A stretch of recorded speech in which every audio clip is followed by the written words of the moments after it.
Good morning, my friends. Daniel Miller here. Welcome. Having some lovely sunny weather. This is not the case here where I live. It is very, very dark, very wet and miserable. In fact, it's been raining since last night. Literally throughout the night, drizzling, also quite cold as well. The temperatures dropped by about 10 degrees. So all of that summery flavour is long gone. We are not seeing any of it today or during this weekend. But you know what? It makes it nice and easy to be indoors and play your favourite games and do your broadcasts and perhaps watch other people's streams. And I guess this is what all of us are doing today. I certainly am. Today we are going to have a different schedule. We're starting obviously at around 10 o'clock and then we'll have a break after 2. And then I'll come back later in the evening, I should say later in the afternoon. I have some commitments during the early afternoon, but we'll have like 2 different streams today of Destiny 1. We'll do one early in the day, which is pretty much now, and then the other after 6 o'clock. So I just want to tell everyone that this is going to be the plan. So if you're feeling that our broadcast is somewhat abbreviated in the morning, you are going to have the second part later in the day. And I was very glad to be able to proceed with my broadcast yesterday because I in fact anticipated the absence of me on air, the reason for which was commitments in London throughout the day. That in fact got postponed and therefore we were not having any obstacles, and I did have my broadcast yesterday as usual. It's been a bit patchy during the last 10 days and I apologise for this. I've had lots of other external commitments and therefore they had to be brought forward. They were delivered early in the day and I could not really provide you with a broadcast. But on the other hand, we're always striving towards something happening every day, even if it is just somewhat shorter than usual. You see, the trouble is that presently I am streaming off my PlayStation 4, and therefore, let's say if I'm in transit or traveling, then I can't really do it unless I'm literally on my console, and that's causing obviously some issues and concerns. And in the future, I think I will do a different sort of selection of multi-platform streams, which means if I'm in transit I'll be able to do it from elsewhere, perhaps through my phone, but we are not going to have any gameplay. It is going to be just a session dedicated to our community and us talking and debating different things, because obviously when I do it on my phone I can't have at the moment as yet the stream, but I think in the future we are likely to have that facility enabled as well. Perhaps we'll have to have different types of phones or gadgets in order to do that, because as you know, when you are streaming your devices tend to overheat, which means they may actually get damaged in a longer term. So today we start with some wonderful news coming from Bungie. I told you that I did receive some news from them on on Thursday, and I had no time to really read through everything. Several of our community members popped in yesterday to say hello, also to let us know that they watched those Bungie videos. There's been a Bungie broadcast on Thursday, about 15 minutes long in its abbreviated format, which you can watch on YouTube, and they described all that is happening with Destiny. And I have to say, the vast majority of ideas and thoughts given were very, very exciting, and several of our long-term community members were very, very happy to hear that and very excited, and indeed were telling us that they thought this was the proper old Bungie.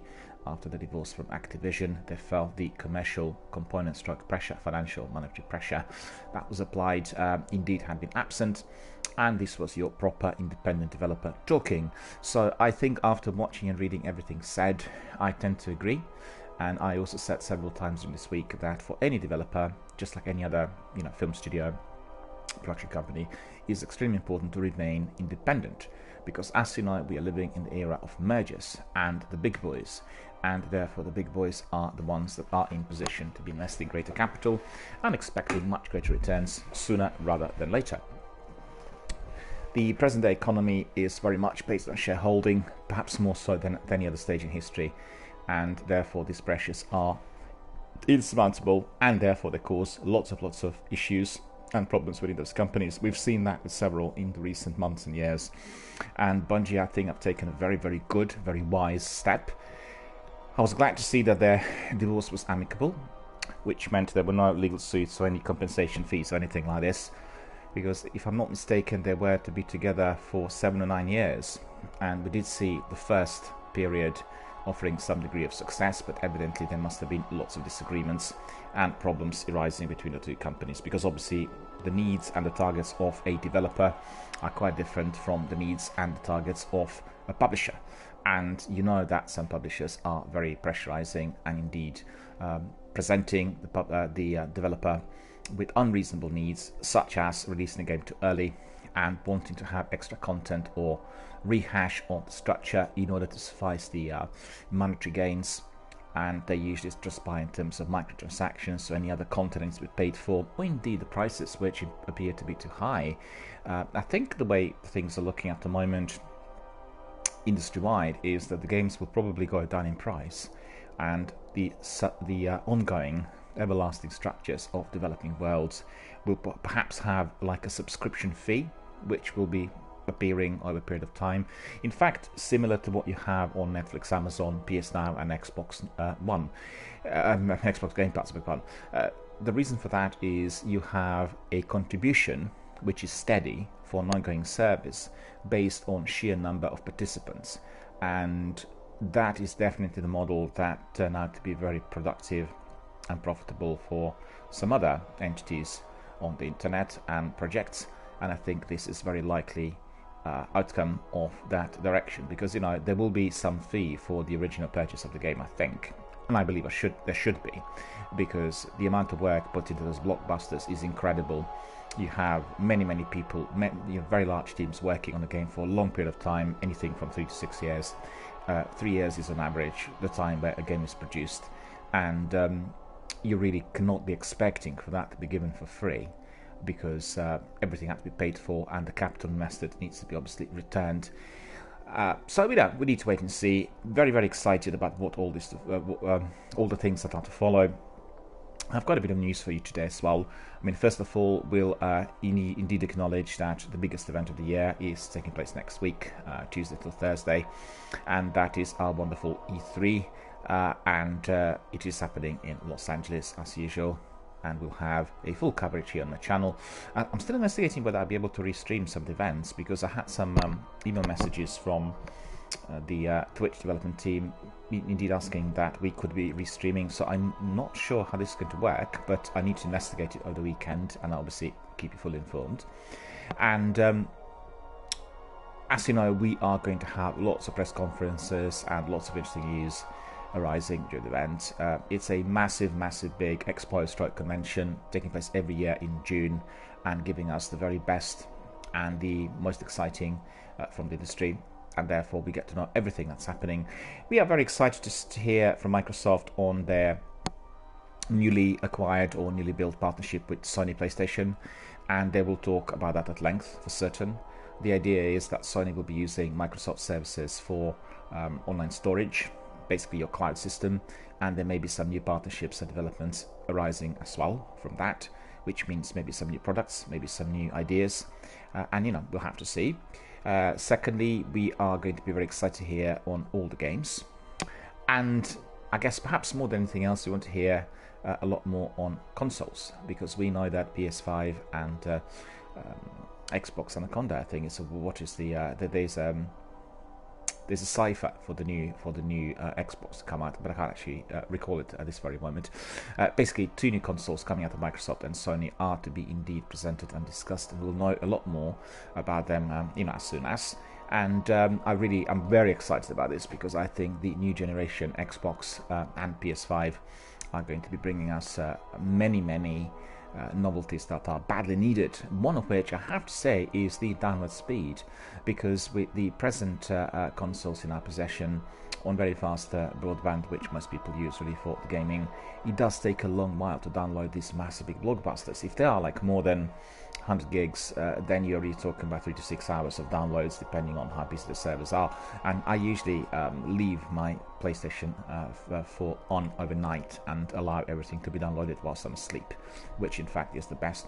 The troubles arise if you are a streamer and you're running a poll where people are requesting certain games to be played. Well, obviously you can be downloading all the games prior to your stream, and then you have a selection, let's say half dozen, and people can choose from those. But for those where people are throwing in their own bets, And therefore, if, for instance, somebody's asking for Destiny 2 or, let's say, The Division 2 or any of these games, Anthem, you stream, and this game is not installed on your device, it means that you can't actually do it on request.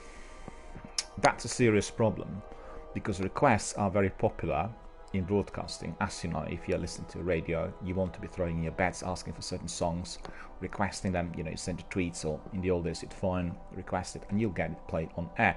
And obviously the person who indeed was requesting the track is going to be acknowledged, their names are pronounced, and usually the broadcasters are spending a bit of time on those people who participated in such requests and polls, and that really connects people really, really well. So, you know, that is a very, very important part of communication through online Twitch broadcasting communities, and I think the slow processing speed that the consoles have indeed are very much a concern and interfering with that degree of interaction.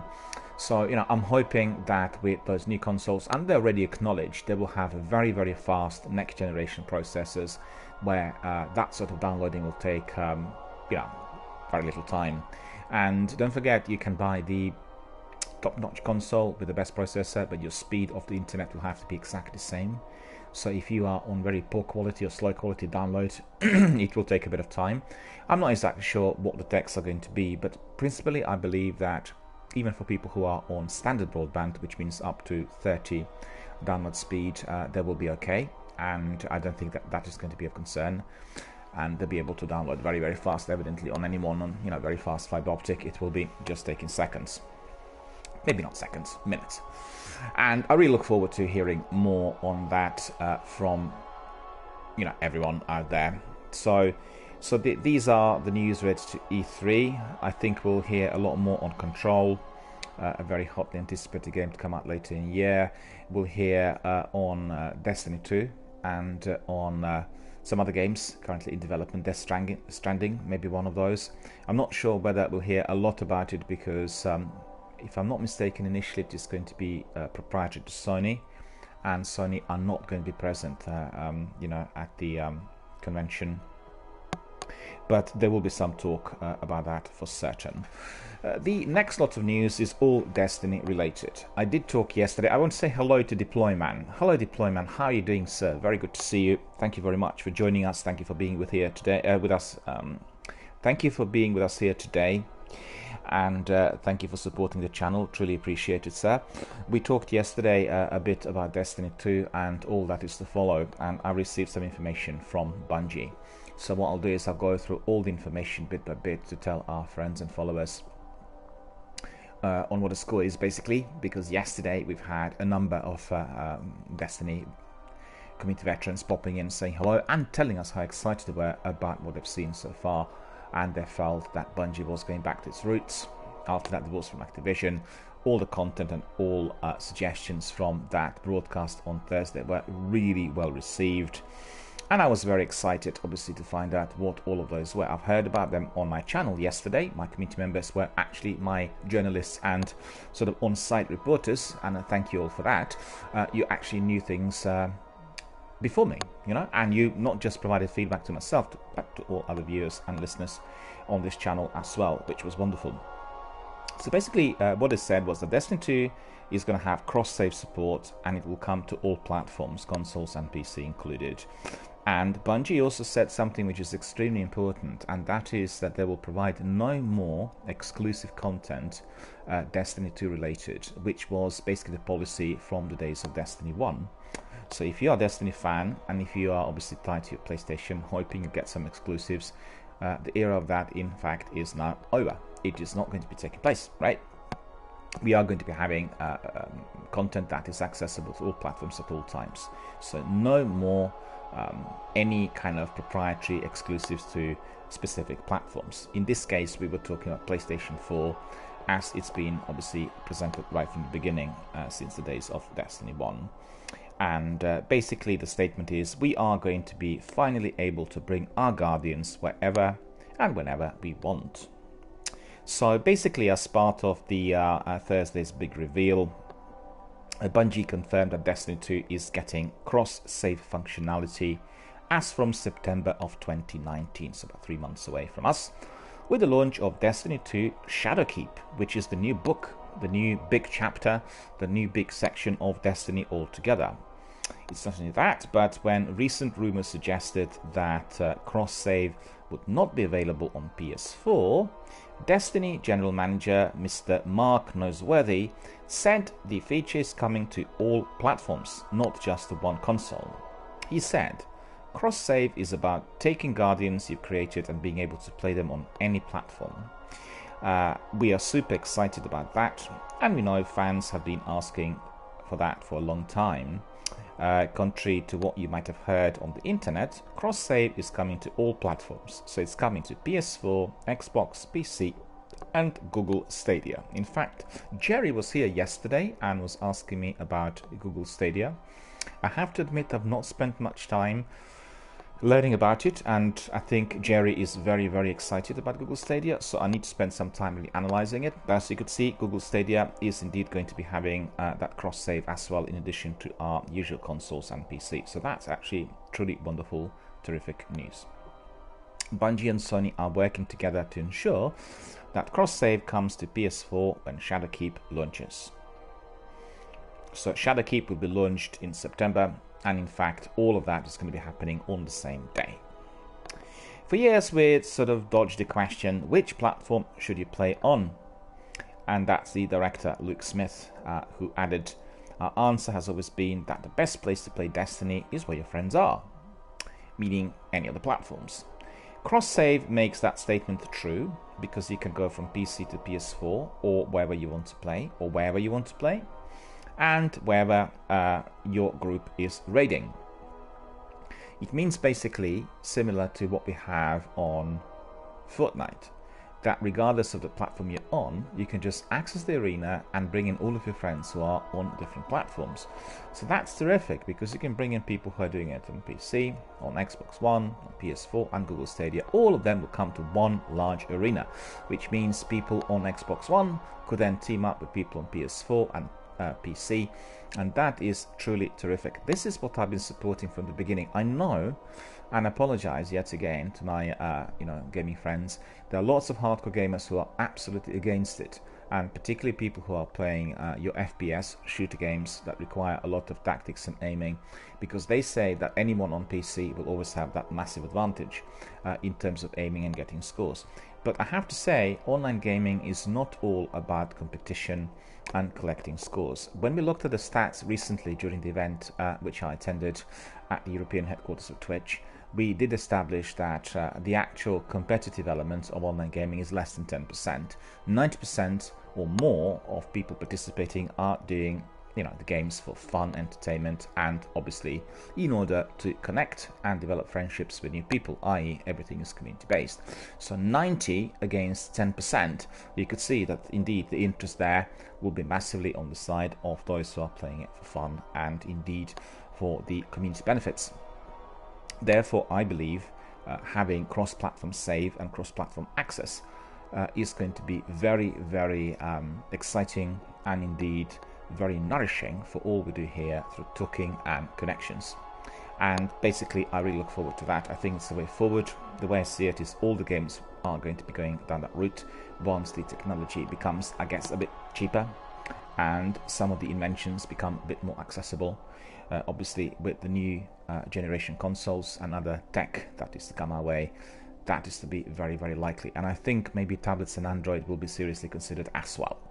I'm not sure when that is to happen, but as you could see, as we progress with cross-save platforms and with the multi-platform access on gaming, we are almost certainly going to be able to get that on Android and tablets. The reason for that is simple. More than 2 billion people are in possession of 3 billion people. I can't actually remember what the number is. It's just a massive big number. Worldwide are using the handheld devices, which means that gives instant access to gaming as well, and definitely that's the future. So coming back to let me see, where was I? Coming back to what Mr. Noseworthy said. Let me see. Yeah. So together with the upcoming Destiny 2 free-to-play version, right? So that's also yet another addition to everything we have so far. There's going to be a section called New Light, right? So New Light is going to be offered as a free-to-play. The addition of cross-save functionality should make getting into Destiny 2 a lot easier. It will also allow players to power up their Guardians on the go via the Destiny 2 Google Stadia version. That said, it is important to note that we're only talking about bringing Guardians between platforms, not direct cross-platform matchmaking. Even so, cross-saves will definitely help unite Destiny's 2 community, to say nothing of cross-platform groups up, since, as far as we know, players will be able to transfer the Guardians an unlimited number of times. Speaking of which, they also have a look at the prototype cross-save at the same sort of article and news. You'll be able to see the screenshot, which tells us all about the setup. I just want to see what it says. Xbox Live. Yeah, it says basically cross-save. Let's review your setup. Your active character set will be the characters that will be playable on all of your connected platforms. Your silver and clan will be set and based on this character. So basically, as you could see, the cross-save is number 1, and then cross-platform access is number 2. So they're really talking about cross-save rather than cross-platform access, but that's all going to be a part and parcel of the same thing in no time. Perhaps they're not asking or not saying anything about cross-platform access first, because they know there is a certain degree of resistance amongst the community members. But cross-platform save is very important, because obviously, let's say I have my Xbox here and I want to be doing Destiny on Xbox, so I can just import my characters, use my saves, and the usual sort of thing, which is not possible at the moment. Skate is here, Skate1985. Hello, good morning. How are you doing? Good to see you. Thank you for joining us. Thank you for being here with us today, Skate. Skate saying, good morning, Destiny 1 is now downloading. Well, that's terrific. Hope it is a fast one as well. And indeed, hope you are going to be loving it and enjoying it as much as we do every single day. And thank you for joining us. Thank you for watching our broadcast. Indeed, thank you for saying hello to us here today. So with the united community in mind, the Bungie is also ditching platform-exclusive content. So there'll be no more platform exclusives for PlayStation 4. But Destiny 2 and the original featured multiple activities, weapons, and armor sets which were timed for PS4 exclusives. But Smith said, we are not going to do any of that stuff going forward. And once the time limit on the current crop of PS4 exclusive expires this September, that content will be available on all platforms. So remember, anything that was PS4 exclusive will be accessible to all platforms as from September. As the, what's it called, Shadow Dancer, let's see, Shadowkeep, I beg your pardon, as the Shadowkeep launches. Another part we had trouble with over the years is answering questions around exclusive content. Smith said, we've had exclusive activities, exclusive weapons, things like that, and those things violate the single evolving world, because as you know, they've taken a direction that this Destiny 2 Forsaken world with annual seasons and the annual pass indeed is a constantly, infinitely evolving world. What does this mean? It means you come there, and that world is similar to ours out here. It is constantly changing. It's never the same. You got new content, new characters, new developments, new story missions, new raids, new everything. And the add-on content is basically the new concept. And it's not delivered as a DLC. It's delivered as, obviously, as part of those annual seasons and annual pass purchases. So if you are basically getting your annual pass, you get access for 1 year to, I guess, 3 or many more seasons, depending on how really the developer provides them. Could be quarterly seasons, could be monthly seasons, you never know. Depends on what is on offer. Depends also on the content, the quantity of it. I think for quarterly seasons we'll be talking about a lot of content. For any monthly access will be perhaps less than that, depending on the game. I think for the games like PUBG and Apex, it's a lot better to run your monthly runs, and you have your monthly seasons, or monthly chapters, so you can provide a bit of content that is happening every month, keeping everyone sweet. Well, because the rest of the game doesn't have a lot more content. It does have the basic in-game dynamics, which is survival. You don't have story missions or anything of that sort, and therefore I think it's extremely important to keep people occupied after they reached kind of certain heights with the scores. Whilst for the massive big AAA blockbusters, it is a different story. Skate is asking, can I add you on PSN for the Destiny 1 antics? Of course, absolutely. Please forward, please follow the channel, join me on Twitch and Twitter, on Twitter and Instagram, and also just send a request for friends on PlayStation app, and then obviously I'll be able to accept you, and we can team up and indeed play live online sometime. So please do. Yes, the answer is to Skate. Please do add me to your PSN. And we've had exclusive activities, exclusive weapons, things like that, and those things violate the single evolving world. We want to remove those barriers. It's the beginning, this fall and going forward. There is no more exclusive activities, exclusive exotic weapons. We are not doing any of that stuff going forward. So that is all gone. We've had lots of exclusives for PS4 coming from Bungie, and that's all gone to the past. Speaking of platforms, the Destiny 2 Steam version is also on the way, so it means that people will be able to access it through Steam, probably purchase it on a lower price as well, as Bungie finalizes its Activision Blizzard Battle.net breakup. So to summarize, you'll have loads of goodies. There's going to be cross-save support coming to a platform, so anything you built on PS4, you'll be able to import to Xbox and your PC, which in fact is tremendous. And the first benefit is basically extending the community base with new members and enabling people from one platform to jump to another. And then the other thing is, well, if you spend all of your time, let's say 5,000 hours plus on PlayStation 4, and you discover that your PC rig is somewhat better in terms of the quality or anything else which is gameplay related, then you just import your saves, all of your characters and everything's going to be transferred to the base game or to whatever you have in your PC, and you'll be able to carry on as normal. So that's wonderful. And also don't forget, if you're a gamer who's traveling, you will not have to be carrying your device literally around the world. You'll be able to go elsewhere and use another device just by downloading the game.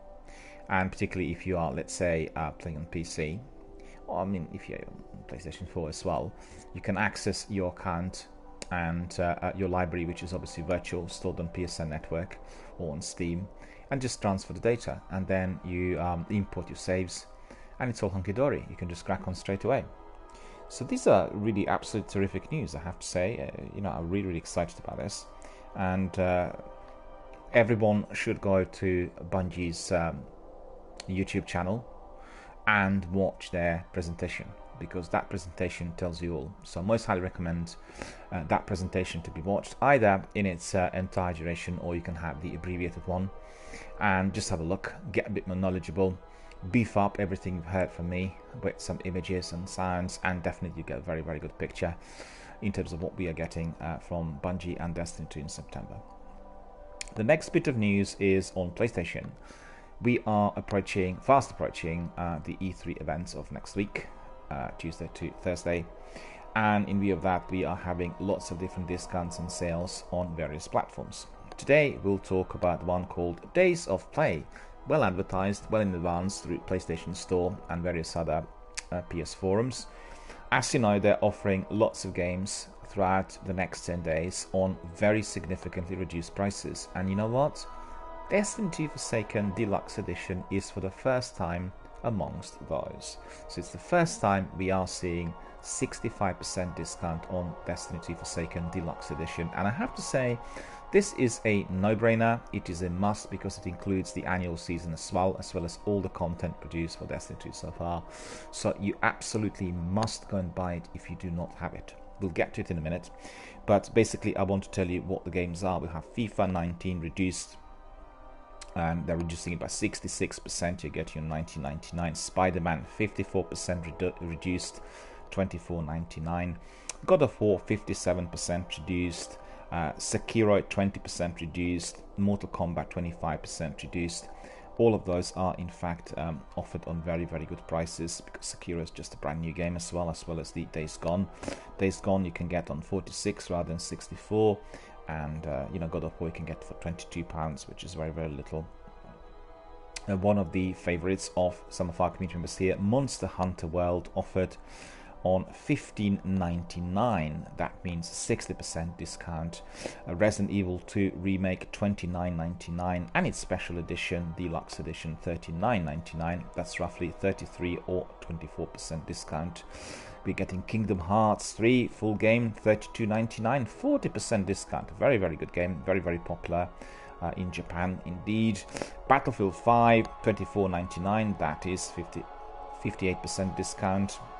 Red Dead Redemption 2, that is 42% discount, £34.79. So absolutely a must. And if you are really quite interested in doing literally everything, then the Ultimate Edition is your first port of call, £50.39. That is 44% discount.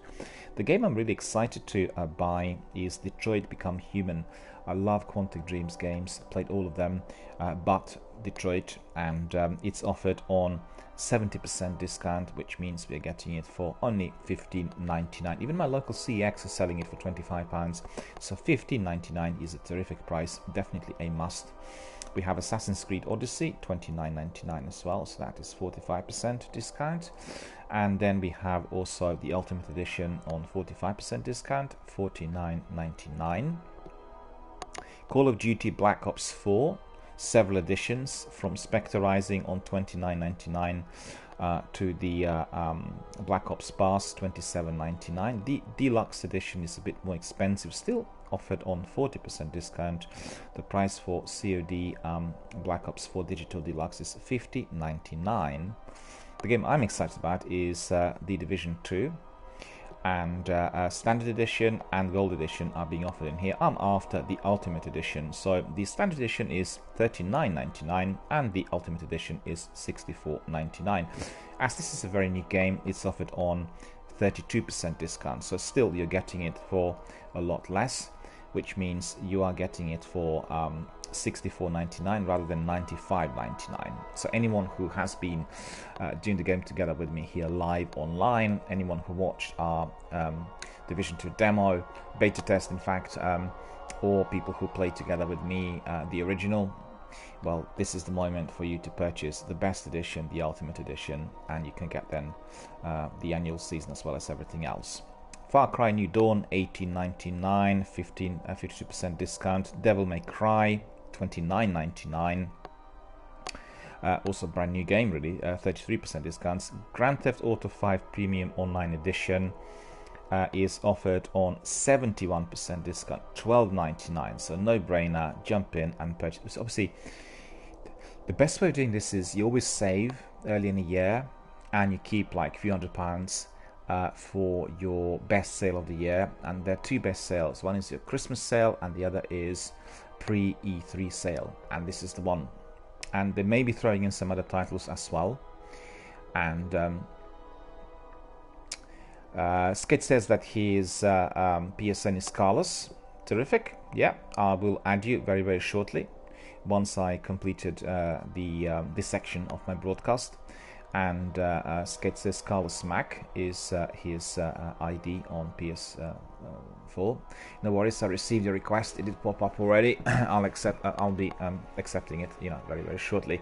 And Skid says I'll play Monster Hunter World and Division 2 also. Terrific. These are wonderful games, of course. We know about Destiny 2, but Division 2, I beg your pardon, it's not Destiny 2. Yeah, Division 2 and Monster Hunter World are very, very good games indeed. And I had some streams of Monster Hunter World recently, as the game was offered free of charge on a free trial for about 10 days or so, and I was just amazed with the massive, big immersive world out there, and a wonderful combination of the elements of Final Fantasy with Elder Scrolls and RPG traditionals, and we can just absolutely love it and enjoy the inventory and learn all the skills and have subclasses and everything else. And definitely follows that tradition of Japanese adventure games, which indeed have been very, very popular for many, many years. I think Final Fantasy comes to mind first and foremost, although this is a Capcom game, but still, does have this aura of chums and very friendly characters, particularly those feline companions I quite liked, and the outfits and the humor, absolutely, truly delightful and very enlightening. And Division 2, obviously, one of the best tactical shooters of all times. It's absolutely incredible. And Skate is asking, are you getting Iceborne? Well, perhaps. The trouble I have at the moment is I'm very, busy with the channel and playing other games. But I'm collecting, obviously, some of the games on top of everything else I do here. And I always look for the best possible bargain. The reason I have very many games is that I always waited for the prices to drop. So, for instance, if you were to come to our CX locally, you have hundreds of games on Xbox 360 and also on PlayStation 3, which are offered like on a price of £1, and you can literally go in there with £100 and walk away with probably 100 games. And it's that sort of period that I really wait for. In due course, when the channel is fully developed and once it evolves, I do have my Games Fund here, which is based on voluntary contributions and donations from my community members. So, for instance, when people are going to be asking for certain contents to be played, let's say like Iceborne in 6 months, then they can all donate like 50 pence, £1 to the fund, and then in no time, from a few hundred people, there's going to be sufficient revenue for that to be purchased, pre-ordered, and therefore it's going to be waiting for everyone to enjoy once it's released. So that's the plan for the future. I did have some contributions for Anthem, so I was able to purchase Anthem Legion of Dawn edition, and I was actually quite surprised because there weren't that many contributions, but people contributing were actually offering or donating quite, well, I must say very large, but larger sums. It wasn't like 50 pence, and therefore it was made possible. So that's also a plan. The Games Fund is purely there to be funding the activity on the channel, and I think people may well be contributing, because the trouble is there are lots of games out there and people's preferences kind of shift. And because this is a very new channel, it's been in operation for about 7-8 months, I want to be keeping a very clear direction so that we know exactly what we are doing. We obviously do have one major game, which is our Destiny world. That's Destiny 1 and Destiny 2. And we are building everything around that game, and all the other games are like an add-on, which means we have our daily Destiny streams, and then anything else comes in on another hour in order to provide a taster, such as Metal Gear Solid 5, Monster Hunter World, Division 2, Anthem, Apex, all the other games that I've been indeed playing during the last few months. They're basically your add-on to what we have here every single day. Right, let me just carry on with my Days of playlist. We've gone through half of it. Devil May Cry 5 Deluxe Edition is $39.99, so very, very good. Devil May Cry 5 is a terrific game. I've not played it, but I watched broadcasts and various video clips of gameplay and introductions, and it really looks absolutely astonishing. Quite close to Monster Hunter World as well in terms of its visuals, but also use swords and you got the special powers and all of that. But really good story, really good characters. I think Monster Hunter World is perhaps a bit more comedic. There's more of that entertainment element in there compared to Devil May Cry, but maybe just my personal impression. Anthem is offered on $24.99, so that's really a very good price. That's 60% off, and I highly recommend everyone to purchase Anthem Legion of Dawn edition, which is now offered on $34.99. That's almost 60% off. Anthem is a game that's still not fully formed. It's been released and indeed it had experienced lots of difficulties, but do purchase it as soon as on a very good price, because the game will come to fruition eventually. They're working on all the bugs and problems 24/7, and I'm quite certain that once the game is fully formed and the issues resolved, we are going to be in for a real treat. The world out there, the open world, is massive and very immersive. The story for me is also quite interesting, although not on the same level compared to Mass Effect and Dragon Age. And there will be extra content also thrown in. There will be probably many more elements of DLC and story missions brought in view of the complaints and concerns that people would have had so far. They had to delay the entire program of Evolving World because of the technical difficulties, but this is the time to purchase the game on a very, very low price. And considering that, you know, otherwise you'd pay £80 for the Legion of Dawn edition, £34.99 appears to be a very good price. So most highly recommended. I support BioWare. I want them to get through. I want them to get the good results. I want to, you know, I want to make sure that people are indeed supporting BioWare as they would have done in the past, because, you know, anyone who produced the Dragon Age and Mass Effect trilogy is definitely one of the best developers worldwide. People have gone very intolerant. That's the trouble, and nobody is patient. Although they had, you know, a few hiccups really along the way with the Anthem release, but I think they would have been taught a lesson, and it's a lesson to all other developers. Do not release your game before it's absolutely fully finished and fully formed, particularly if you're looking at something as ambitious as Anthem and taking it to the kind of next generation level. A lot more time, a lot more money needs to be spent on that final polish up, and therefore the game then would be in a different shape and form. Fallout 76, another game with lots of problems in the course of last year, is offered now on $29.99. In fact, my local CX is offering it on $12, so the prices have gone down quite considerably. PS4 offers it on 50% off, and indeed, if you want to try Centennial Edition, that is offered on $39.99. And I know that several of our friends here purchased this edition and pre-ordered it, and are very unhappy that they didn't receive that canvas bag as part of it. And no, actually, I'm wrong. It's not this one. I think it's the or maybe it is. I apologize. I'm not exactly sure, but the top edition, which I think is the one that is not advertised here, the one that has figurines and, you know, that sort of thing, indeed is now being finally remedied, and that is what 7 months after the game's been released. I had actually some news yesterday telling me that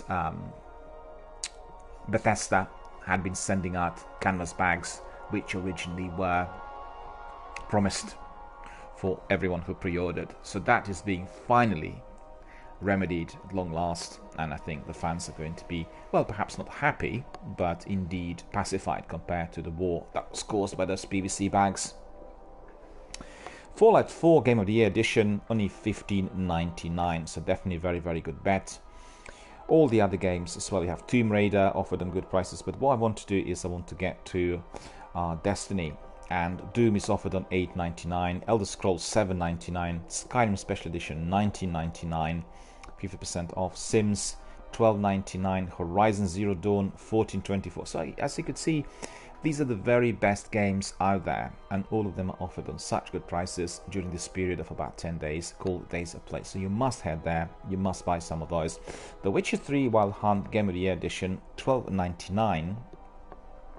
I actually think that this game was offered, but I'm not sure whether it was the Game of the Year or whether it was just a standard game, the base game, on $7.99 a little while back, before, well, I think it was prior to our Easter holidays. Or was it during the Christmas time? I'm just a bit lost in time. I remember it during the last 6 months. It was offered on $7.99, but it's possible that it wouldn't have been Game of the Year edition. Possibly it was just the base game. Still, $12.99 for The Witcher 3 Wild Hunt, you know, Game of the Year is absolutely terrific offer, and I think you need to utilize that. Horizon Zero Dawn, $14.24, absolutely wonderful price as well. That is the game that I want to buy and I want to play, because I watched lots of videos and documentaries and some Twitch gameplay as well on the game, and it was absolutely amazing. I absolutely loved the graphics and mouth-watering, and everyone who played it said it's a really wonderful story, very immersive, very wonderful, terrific open world out there. So definitely very, very interesting. And you know, if you want to be doing the complete edition with the entire selection of the content, everything released so far, then go for Horizon Zero Dawn Complete Edition and purchase it for $22.74. Overwatch Legendary $16.49. Diablo 3 Eternal Collection only $15.94. Tekken 7, we have quite a selection of versions in here. The Last of Us, Borderlands, The Crew. But what I'm curious about is where is now our Rainbow Siege as well. We have several editions in here from $9.49 to $39.99. If you're buying Tom Clancy's Rainbow Six Siege Ultimate Edition, you will get all the content, all the early seasons, as well as anything extra. So absolutely go for this one. It is offered on 50% off, so basically you're getting it for £40 rather than £80, and I most highly recommend it to everyone. Also on that, as we are obviously on Rainbow Six, you are able to play Rainbow Six Siege free of charge this weekend. So remember that. If you want to try the game, go to PS4, download the demo. The demo is actually the full game. It's not just like a clip from it. And you can then engage. You need to pass the test first of all. The tutorial is very, very difficult. And then you'll be able to try it and enjoy it. So please head to PS4 and download one of the best tactical shooters ever made. PlayStation Tom Clancy's Rainbow Six Siege. Playable for free during this weekend, Friday to Monday that is. And if you love it, then jump on this offer and purchase the Ultimate Edition for £40. Let me see, The Sims, lots of different editions, but there we are. We've come to exactly what we want to see, and that is Destiny 2 Forsaken Complete Collection. That is basically your digital complete collection. In fact, they've changed it. It was called Digital Deluxe, and now it's called Complete Collection because of all the seasons. And it is offered on a price which is 61% off. So instead of paying $89.99, which would have been £90, we are getting it for $34.99. So $34.99 is the best possible price I've seen on Destiny 2 Forsaken Complete Edition.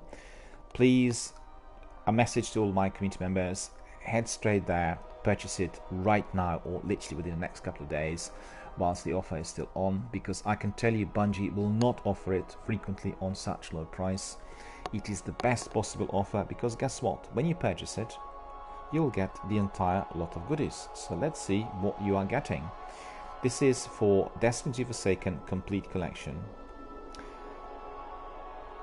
I'm quite certain they changed the title because it was called Destiny 2 Forsaken Deluxe Edition with the same sort of content, but I think they actually presented us with some additional content as well. I'm not sure what it is. Maybe it is related to the seasons. So basically, if you purchase Destiny 2 Forsaken Complete Edition on the price of $34.99, you are going to be getting the following: Destiny 2 base game, Expansion 1 Curse of Osiris, Expansion 2 Warmind, then you'll get Destiny 2 Forsaken, then you will get Forsaken Annual Pass, which covers you for all the seasons. You'll get Awoken Legend set, Cade's Exotic Stash, you'll get level 30 character boost. Cade's Exotic Stash consists of Ace of Spades Exotic Ornament, Exotic Ship, Exotic Emote, Cade 6 Armor Shaders. You'll get also your Awoken Legend set, Legendary Bow Ornament, Emblem, Ghost Shell, and then also it does offer your complete Destiny 2 experience for new, returning, and veteran players. Also includes a level 30 character boost that allows you the option to play the latest content straight away. So you're getting that, what is it called? It's like a perk which you can use straight away as you enter. Due to the fact you're purchasing it online, you will get it. So what I'd like to say is, if you're doing your characters on Destiny 2 from scratch, then don't use the see what this is called. I've got it written down here.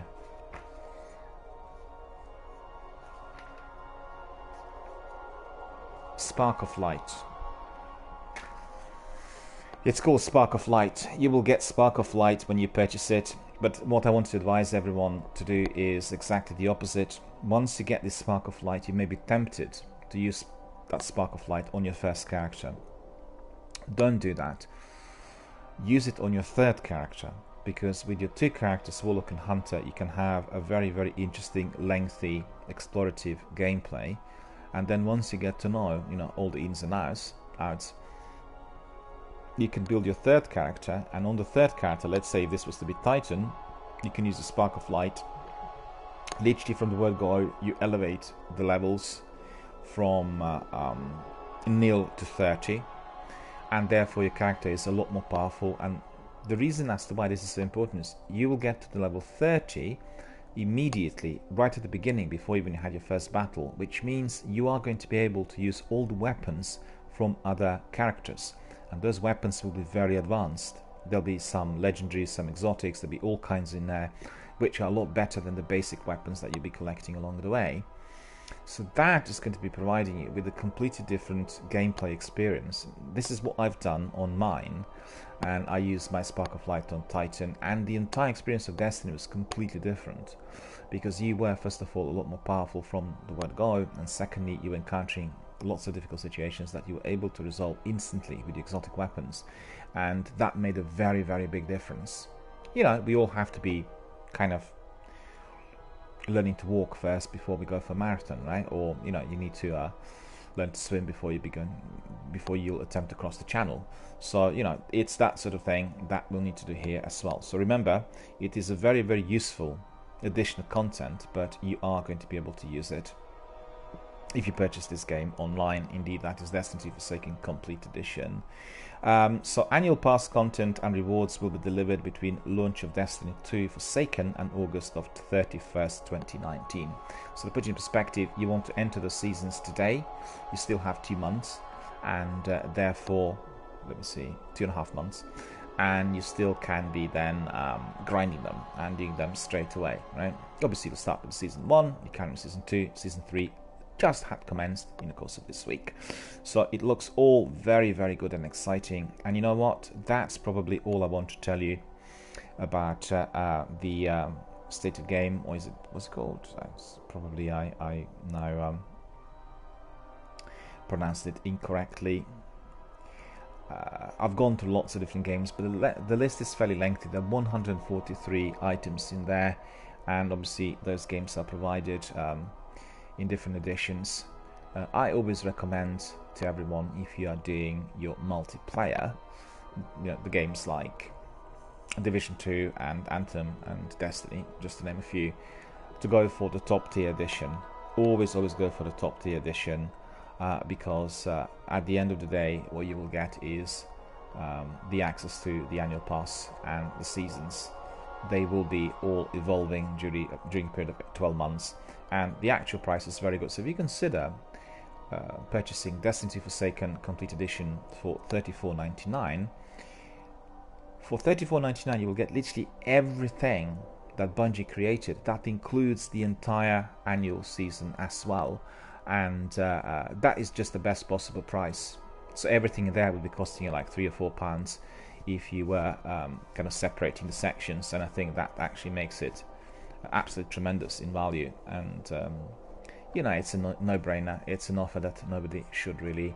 I can tell you one thing. I talked about this on air a couple of days ago. I said, you know, lots of people ask me, when are you going to do the seasons in Destiny 2? I said, well, I'm just waiting for the best possible price, because Destiny 2 base game I was basically given by Bungie for free as part of promotions, and I did not obviously purchase the usual, which is the top tier edition, and therefore I've been just waiting for the right moment to get everything on the best possible price. And you know, if you are a true collector, or if you're a completionist, or if you're a person who kind of loves video gaming, I really want to advise you to always do exactly the same.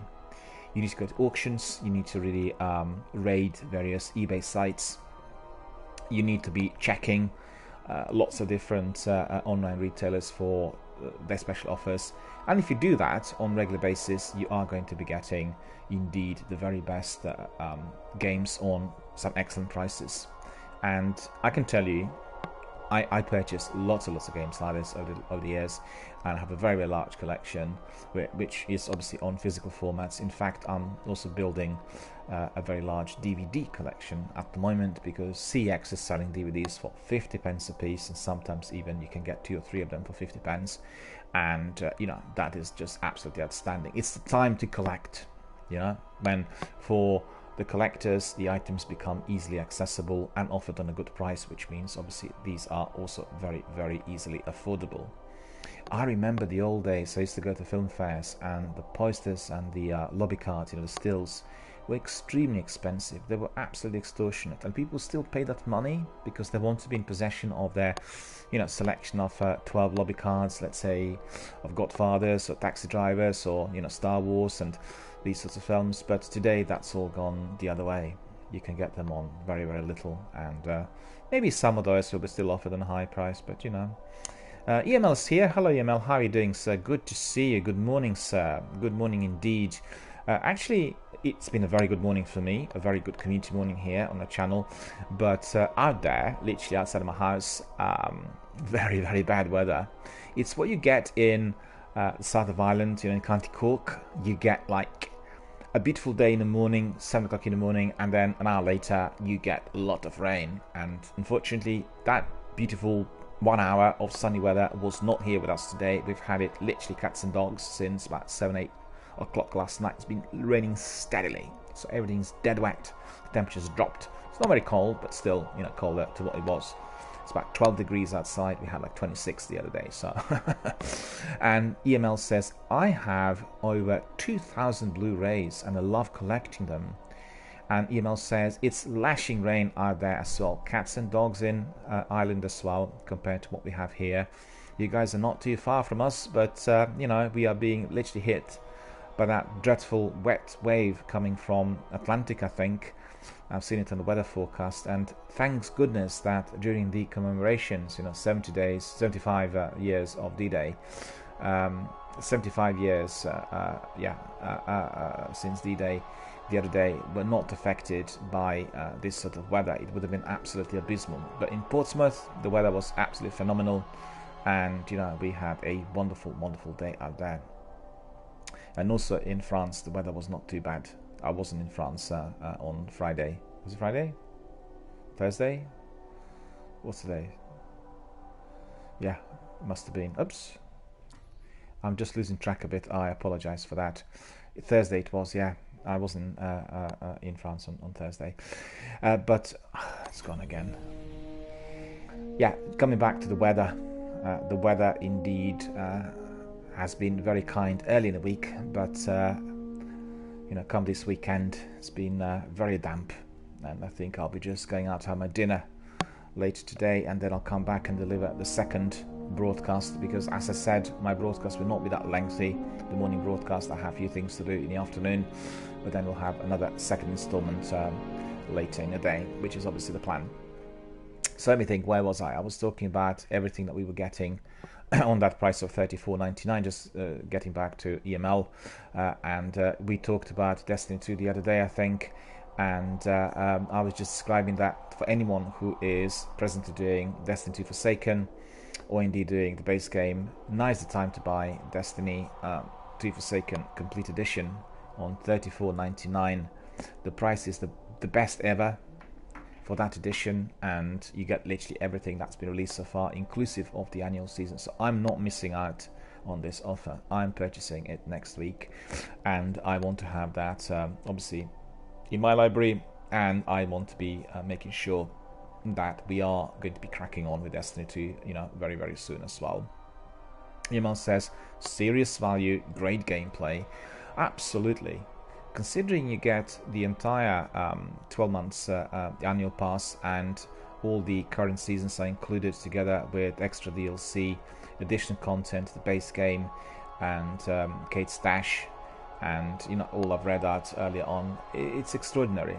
I think it's the best possible offer, and it's not surprising they've given it, because they had this major release a couple of days ago on what is to follow, and they did say that it's going to be cross-platform save, and they want really to bring people in first of all through cross-platform saves, and then probably through cross-platform access as well.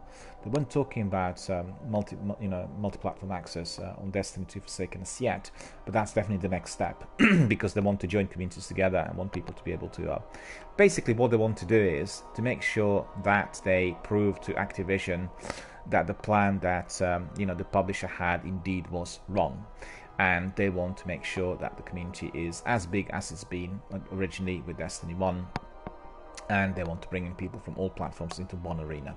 That's the idea. Cross-platform save is the first step, obviously. So coming back to the complete edition, I also think it's a tremendous value, and I'm quite certain that the number of people in Destiny 2 Forsaken community are going to be massively expanding in no time.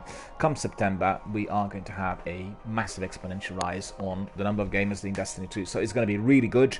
We are going to get more than ready here on the channel for that. I'll get the complete edition ASAP, and we'll start building our experience and our community here for that as well once it comes to that threshold. And EML says, gone really cold out there in Ireland. Indeed, it's not gone that cold, but it's a bit sort of, it's refreshed. And we had a lot of humidity during the last couple of weeks due to that heat. And I think I appreciated a bit of rain in order to refresh. And EML says, when you get it, and if you need help with anything, just ask Dan. I certainly will. When I was doing Destiny 2 streams here earlier last year, then we've had a number of our Destiny 1 veterans also stepping in and helping. We've had iGoose, we've had Captain Jack, we had, let me think, who else was there? Several of our community members were stepping in. We did, a bit of gameplay together. And what I'll do is, because I've completed my Warlock in Destiny 2 on the base game, once I get the additional content, I may carry on with that Warlock and just carry on really with all the DLCs and seasons and everything. And then at some stage we'll start building other characters as well. And Skate is also saying, I'm considering getting it also. Well, Skate, I think there is no better time for that complete edition to be purchased. It is absolutely neither time. Never ever did we have such a good price.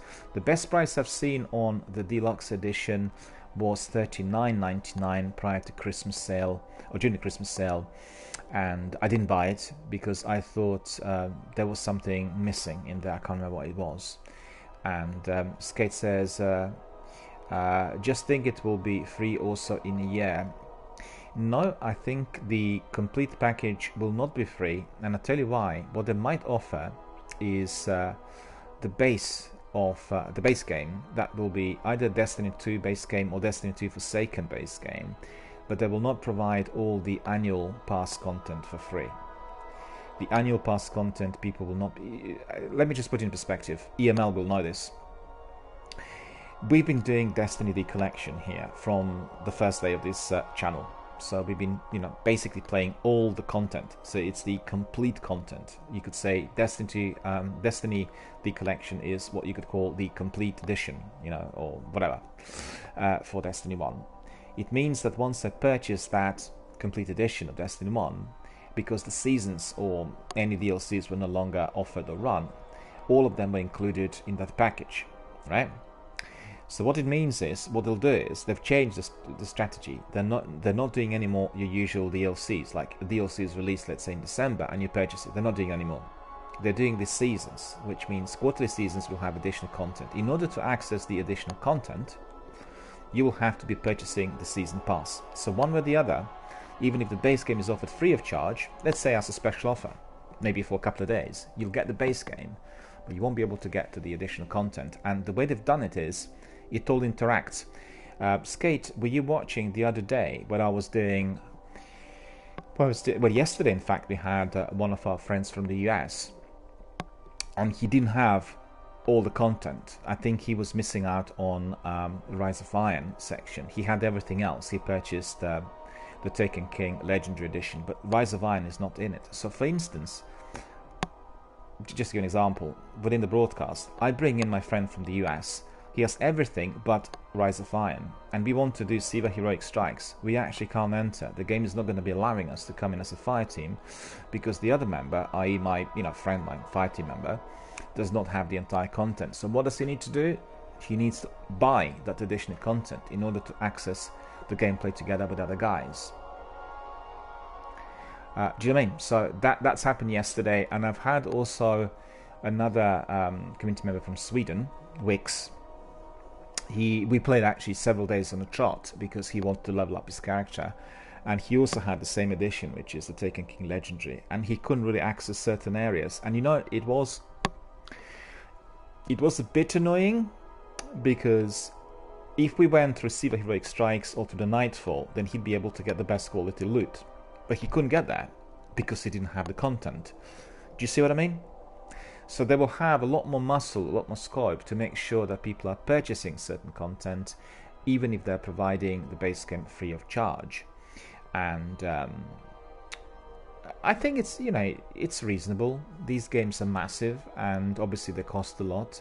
They will cost anything between 75 to 150 million pounds to get made, so just the production costs are within the range of the top Hollywood blockbuster, and then you will have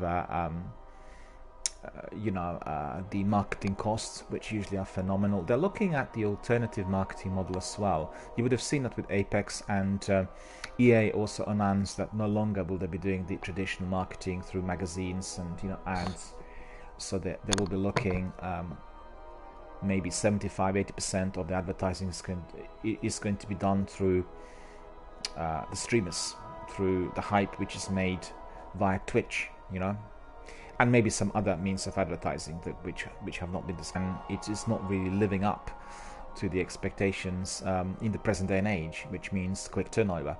If you look at Apex and what happened with it, they had about 7-8 million players within hours subscribing and using the game, and I think, if I'm not mistaken, within the first week it was already exceeding 10 million players, and then within 2.5 weeks they had more than 50 million players. So it is that sort of roller coaster ride that they want to have on some of the games, and the new marketing model is giving that opportunity. If you pay some of the top streamers and they are embracing your game whilst they're streaming, let's say throughout the week, you are getting instant access from so many guys around the world, and it tops it. It actually makes the other advertising almost obsolete. And EML says that is Destiny 1 and you still have to pay. Yeah, that's right. Yeah. And I guess the difference here is that if you purchase Destiny the collection, you will not have to pay for anything extra, because they're not throwing in any extra content at the moment. But don't forget, they want to be merging Destiny 1 and Destiny 2 into one big Destiny universe. So if that was to happen, they may be throwing in like a prequel or something else. It's on the cards, and it may well happen, And they want to be developing Destiny 2 universe in full to see how it works in terms of its functionality, all the ins and outs, and all the other niceties that we've heard from Bungie on Thursday. And then we'll have all the other things brought in, because don't forget, Destiny 1 is still a lot more popular than Destiny 2, and they want to reach the same degree of popularity, and they want to have a merger. The merger is on the cards because of cross-platform saves and cross-platform access. So how I look at it, Bungie is the, literally the leader in the industry. They're one of the very best companies, and they're doing things which are very innovative. And I have to say, considering the quantity of that content, it's not as glitchy. There's very few glitches compared to what we've seen with Bethesda and with BioWare. But the reason for that is they tested it better, and they were not pushed for time. There were some glitches in Destiny 2, at the beginning. And I remember doing Destiny 2 right at the beginning, when the war breaks out, when the tower is destroyed, and then you have to be kind of finding one of the characters as the tower is being literally obliterated, and you get in the area and the character's not there, nothing's happening. And unless one of my community members told me that this was a glitch, I'd be just like literally spending hours there looking for the character.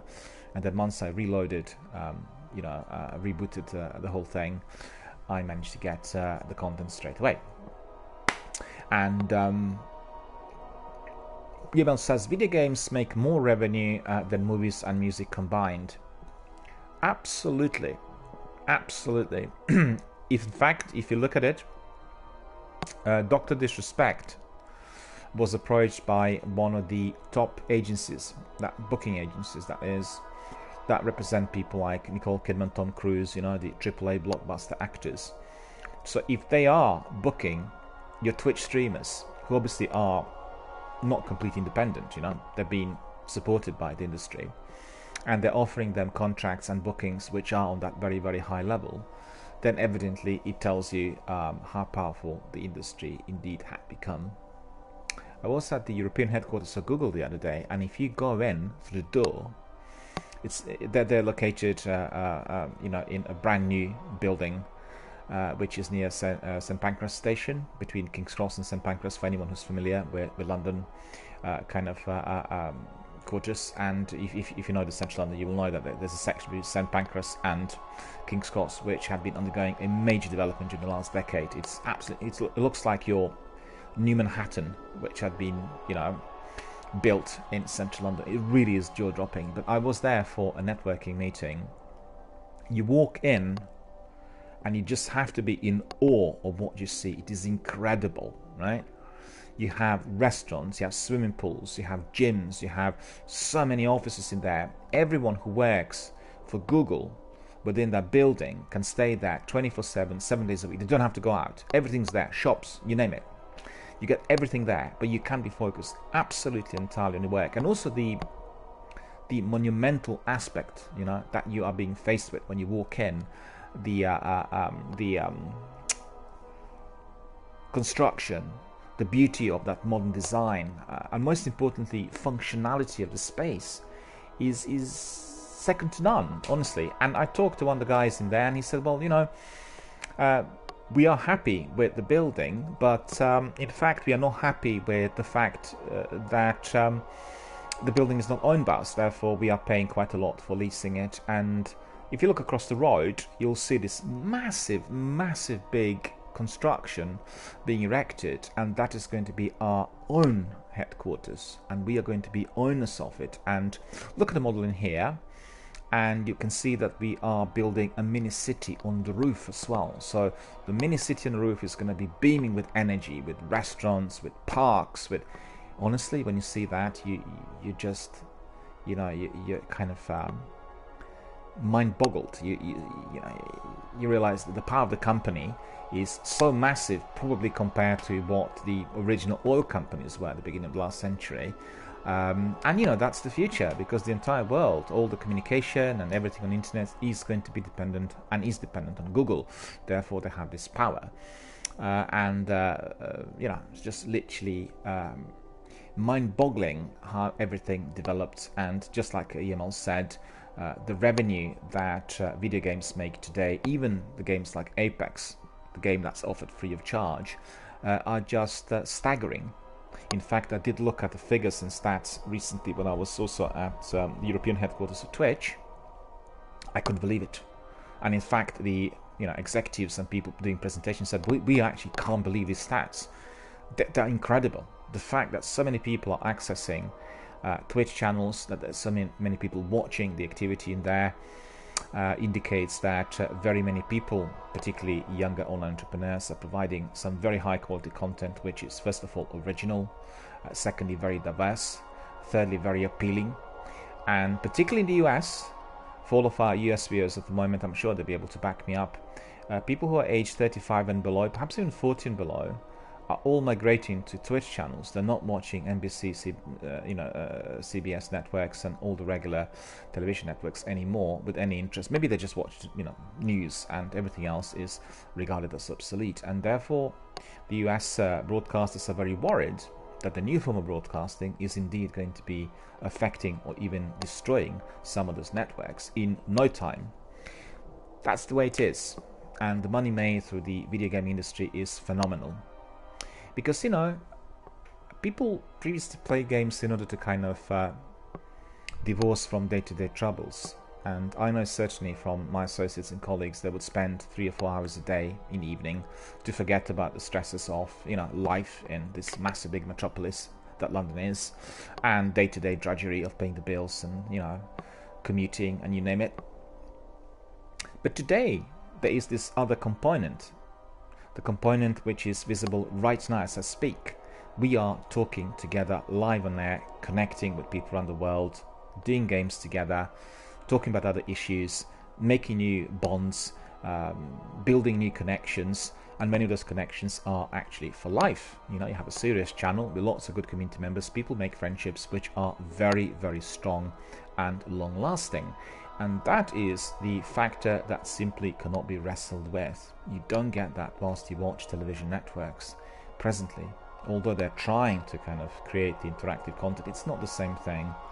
And in here we are talking about people joining our channels because they share certain interest, they build their thoughts, views and experiences on that interest, and they share them with everybody worldwide, and that is of tremendous benefit. It's basically a new human endeavor. It's a new form of communication, and people definitely enjoy it and have many hours of great entertainment and friendships and communication. It's not all about just doing the game, it's just experiencing it and sharing your views with others.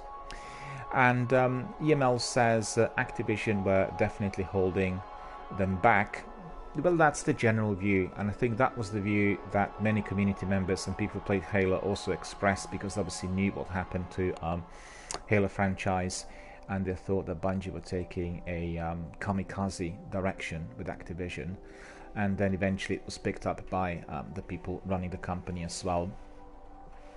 I think it's definitely a good idea to be trying it out, because you never know, sometimes there may be some benefits and maybe some interesting ideas thrown in as well, but as it turned out to be not particularly beneficial in the long run, and Bungie just went back to their community and they listened to what people said, and they didn't want to be losing millions and millions of people who are their followers worldwide already for about 15-16 years. I remember how popular they were in the last decade, with Halo. Halo was just second to none. You couldn't compare any other game to Halo at the time, and they really wanted to have the same sort of evolving community with Destiny as well, which I think is getting there. It's been a bit of a long haul, and they couldn't really do it from the beginning because of many different issues. Maybe some of those are connected to Activision, but I think generally lots of those are also related to the technical side of things. And if you think of Destiny 1 and Destiny 2 combined today, also with what is being said with cross-platform save, with the new chapter opening up, with the new story mission content and all this, I think we are talking perhaps of an equivalent to Star Wars in the gaming industry. Mass Effect was similar as a trilogy. They didn't have the multiplayer component, and this is something they could, I guess they could have remedied at the time, but they worried that the story content, the RPG elements which Mass Effect was known for, would be deeply affected if they were trying to make non-linear gameplay in this fashion. But I think therefore Mass Effect trilogy and Destiny will stand shoulder to shoulder as the best sci-fi shooters ever made, and obviously with Mass Effect being perhaps more leaning towards the RPG, and Destiny 1 and 2 being more of a shooter, still having some RPG flavors at times. Definitely absolutely remarkable achievements, and I'm so pleased, proud, and honored to be a broadcaster and a member of the community where we can share all of our good experiences, and indeed where we can continue to make our friendships and new bonds. I'm astonished by the number of people that have gone to this channel, although the number of followers perhaps is not in thousands, but we get anything between 300 to 600 people walking to the channel, saying hello, watching. In fact, American friend, a community member from yesterday, McKee, he said he never spoke, but he watched the channel for a while, and he enjoyed the content, he enjoyed our conversations, and then obviously he enjoyed the gameplay as well. And I have to tell you, the vast majority of people here really appreciate the community content. In fact, if I played nothing the whole 6 hours of my broadcast and we just talked, people would still love it, because people like talking and sharing the views. I think that the trouble I have as a presently console broadcaster is that I'm a bit limited in terms of what channels I can stream through, and that's to do with the way the tech works on the console. And quite frankly, I would prefer to have some sessions through Just Chatting and then others through Destiny channels on Twitch as well. But nevertheless, I think it really brings everything to fore. And I watched some Destiny streamers during the last couple of weeks just to compare. I liked certainly some of them tremendously. I recommended my Finnish friend's channel called Starbuck2190.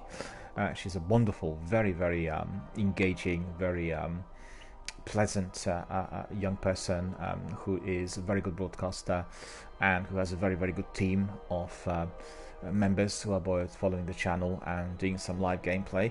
But her channel is very much about gaming and like doing the game, and lots of people talking through her chat, and I thought that perhaps the community content was not seen as the utmost priority. And sometimes that might be the case because people are having separate displays, the chat is not on display on the main screen when they're obviously doing the gaming live. On the other hand, you have people who are also busy with their day-to-day work, and they also want to combine the activity of gaming live online as leisure, which means they really want to be loving and enjoying the game rather than anything else, but also they want to bring in some people. So, you know, there are the different ways in which one can obviously do it, but from my personal experience, the channels that are obviously most successful and greatly popular are those where this degree of communication is fully developed. And as you know, frequently I bring in up to 3 people live online, so we all talk live on air, and then we have maybe a few dozen people talking through chat as well, and it's always very, very good. You know, we connect, we talk, we share our views and thoughts, we praise Destiny, and we have a lot of fun when things go seriously wrong. Like for instance, yesterday we played that Nightfall Strike twice because Sikaboop, myself and Marquis, we nearly came to the very end. The boss was, I think, less than 1% life, and regrettably we all got killed at the end, and we had a laugh and then just rebooted and restarted the whole Nightfall. Eventually we finished it, completed it, I think within about 23 minutes or so, and Sekapupa got his icebreaker, which indeed was the target. So, you know, it was indeed very, very enjoyable. And I think it gets perhaps a bit less enjoyable, certainly for myself, if that element of gaming is turned into like massive competition, because it's all about the score, it's about the results, it's about, you know, chasing the score and the enjoyment of it, particularly if the team's not made of, you know, competitive players, can indeed be interfered with to a degree. So we talked quite a bit about Destiny 2. We've heard that we are going to have that new chapter opening up in September, and we are looking forward to that cross-platform save and cross-platform play in Destiny 2 as well. So really a lot to look forward to. All these news today were dedicated to E3, to State of Game, and all the special offers on PlayStation 4 Store at the moment. And now we're going to have a bit of action as well. My broadcast will end a bit earlier today than usual, and then I'll have the second part later in the day. I have a very, very busy afternoon with some meetings, so therefore I won't be able to deliver 5 hours or 6 hours as usual. But we'll have a shorter broadcast ending at around 1:30, so still about, let's see, 1 hour and 40 minutes to go, and then we'll have another, the part 2 of Destiny broadcast later in the day. So let us see first of all what still needs to be done. Maybe some admin. This ship is probably the most unusual amongst all I acquired so far, and I don't really like the look of it at all, but I've just put it on, you know, because of my own curiosity to see whether anyone else is familiar with this ship, anyone else knows what this ship is about. And it was actually the first time I would have seen it in the game altogether after acquiring it. I've not seen anybody else flying this ship, so maybe it's somewhat of a rarity, I don't really know. I like my Tereshkova the best because it looks like F-35. I watched the Red Arrow displays the other day, which were absolutely staggering. It was the best Red Arrows display I have ever seen. And believe you me, I've seen quite a few. But that display in Portsmouth was just out of this world. For anyone who watched it, well, they'll be able to tell you. It was once in a lifetime experience.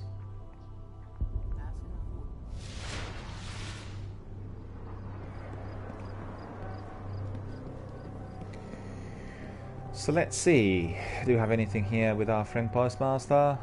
Disruption resolved. We do. Resolved. Primary engram.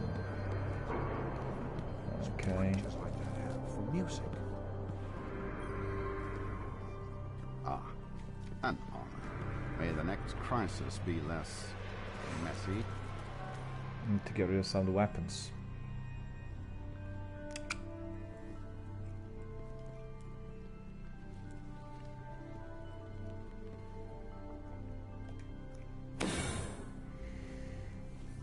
Right, so let's put Badger in there. Don't use scat rifles that frequently, have to admit.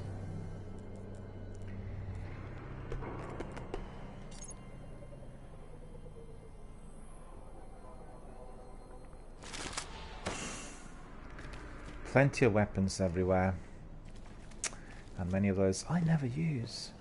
Always resort to those which appear to be most effective, which is the idea. Anything for you? Probably say 3 on every slot, which would comprise, guess, 3 legendaries and 3 exotics. Yeah, so this one is also of no use. All these weapons were very useful as I was building my Warlock initially, but once you reach this sort of 4400 level, and once you've gone through all the missions, you'll be just looking for the highest quality kit, which is basically legendary and exotic, and also those within the range of either 397 to 400. The difference in Destiny 2 is that as the world is evolving, you can be leveling up and continuing with these you know, activities that are going to be providing you with more What does the manifest say? energy, or whatever it's called, light levels, light points, and therefore you can just carry on doing it. I'll give you whatever answers I can. And that's the benefit for everyone who is doing the seasons as well. Be sure you know what you're aiming at. Annoy Me is here, but we do not want Annoy Me. Annoy Me is to be discarded instantly, which is what we've done. I hope we helped you, Guardian. If you had a communication pending from the reef prior to the disruption, please be patient, Guardian. So let me just quickly think. I've got all of that sorted. We discovered yesterday that I acquired some other items that were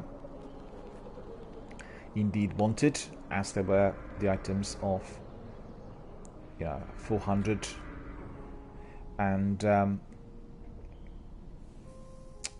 I just need still this gauntlet. Everything else is 400, so gauntlet is the one that I need to be getting. Okay, 400 gauntlet. Everything else is, as you could see, Memory of Perun is artifact, 400 defense. Conflagration is 400 defense. Spectre, Heliopause legs, 400 defense. Purifier robes, 400 defense. But that Temporis Flow gauntlet is 399. Spectre hood is 400, and all the weapons and Geist here are 400. In fact, I need to put back on my Stormcaller, because the Stormcaller still has about, what is it, 4 or 5 perks that need to be fully activated. Okay. So what we'll do today is the usual favorite activity, and that is Siva Heroic Strikes, because for those Siva Heroic Strikes we are getting the best quality loot. Just remember, I don't have any skeleton keys though, but still, if I use my 3 of coins, I might be able to get some good drops. So let me not forget.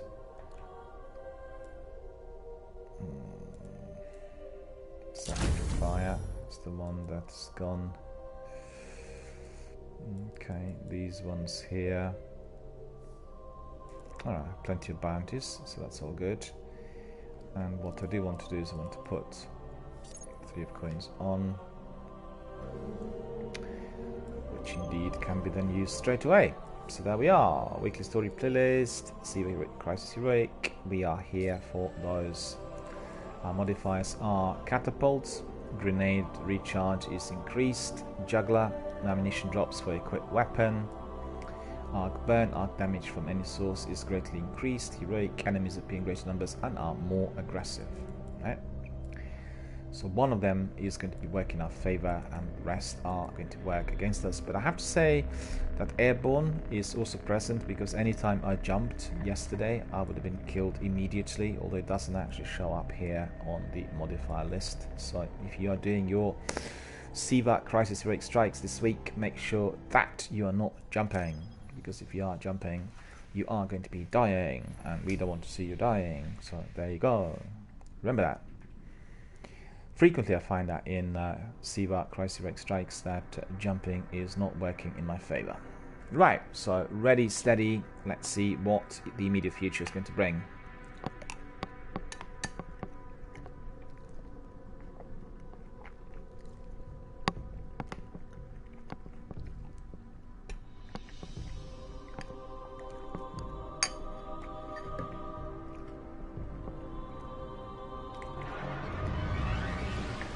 Taken King is dead.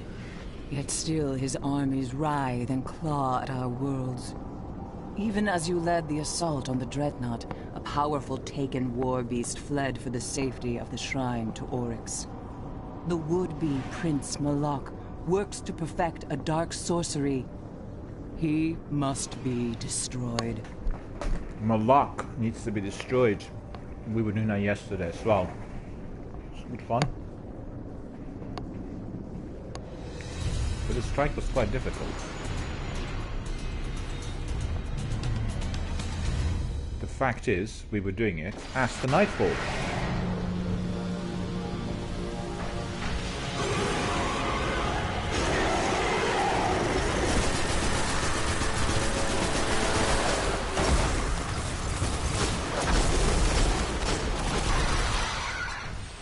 Put my sword on.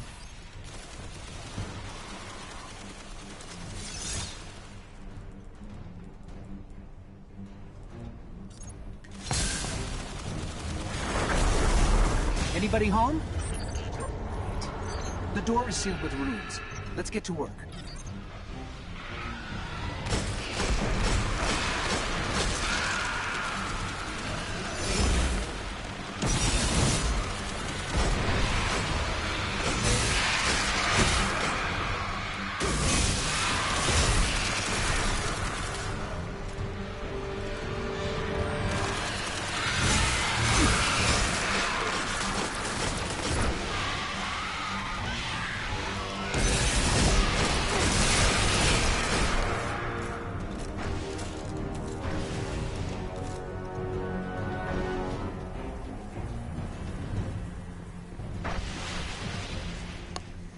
There we are. All the enemies are attacking us from all sides, but we are more than ready.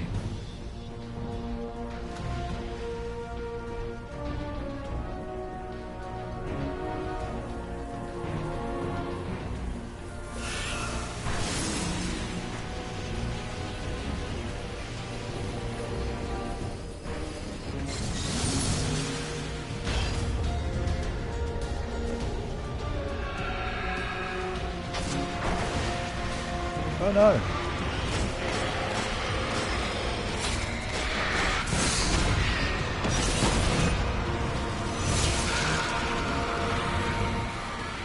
What happened to me yesterday was this dreaded... Where are they?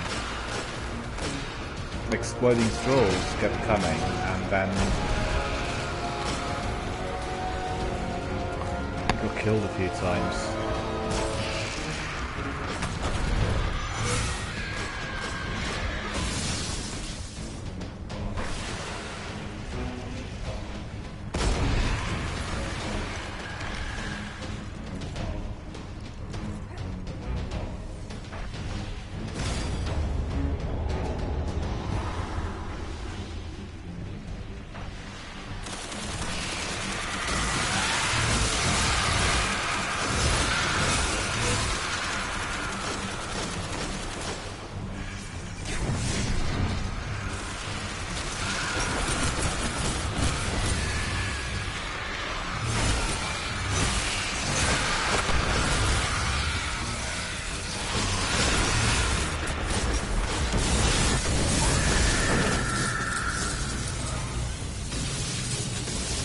No, we got it.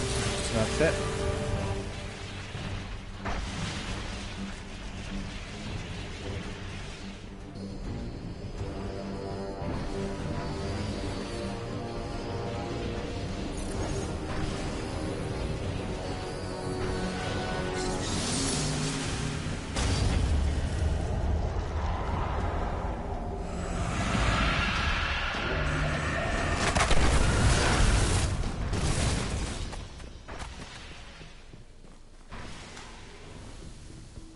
Ammunition was there.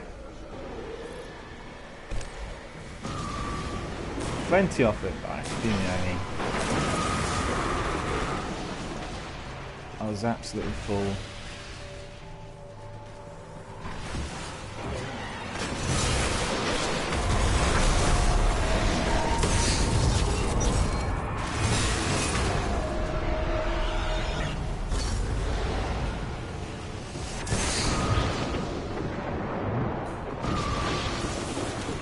the enemy? I didn't see.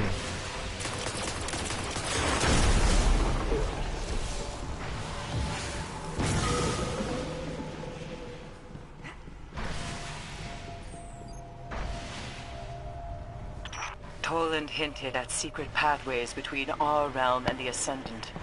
Malak crawled through the wall of our world to reach these caverns. I think she's just being deliberately creepy now.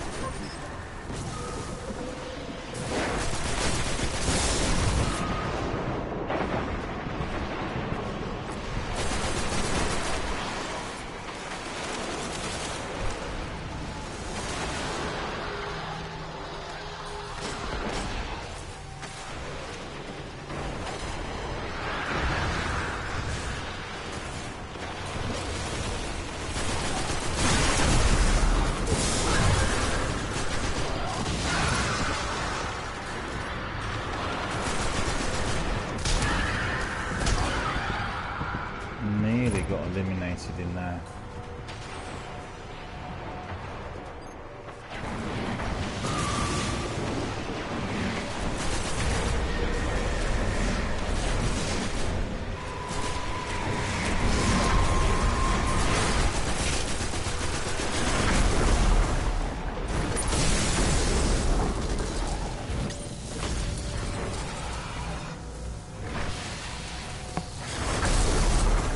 That's looking good. Look at that, we are racing. That's extraordinary, but make no mistake, the end is going to be quite difficult. But at the end of the day, I was doing the Weekly Nightfall yesterday, and the average thrall does not live long enough to see its frame reformed. Malak has lived with this power for many, many years. His hideous skin is a sign of his age, his cruelty.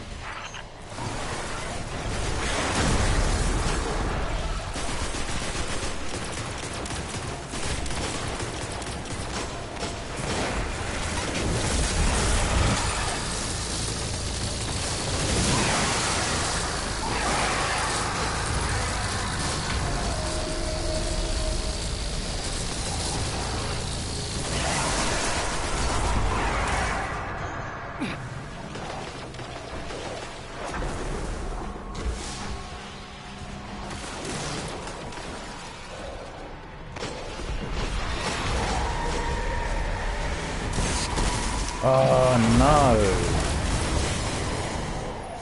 Where was he? I didn't see him. Yeah, we all died. I didn't see him. He just popped up. Too bad. Boo!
Where's he gone?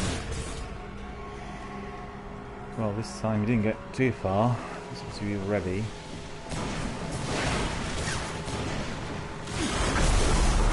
Beware, Guardian. The Blight will drain your strength, your speed. Oh, we're there already. Do not let Malak dominate this shrine.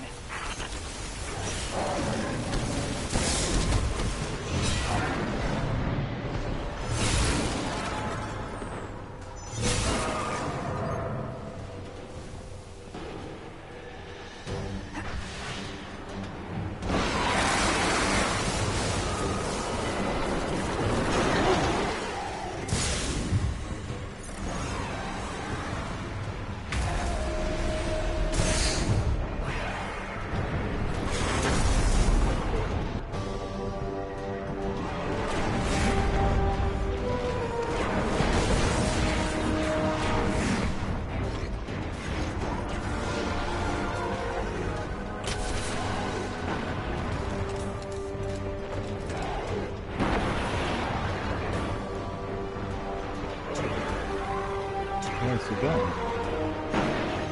He's gone to the other side.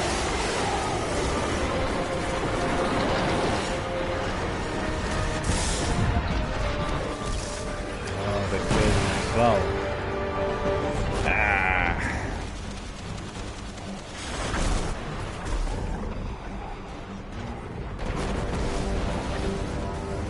Thank you.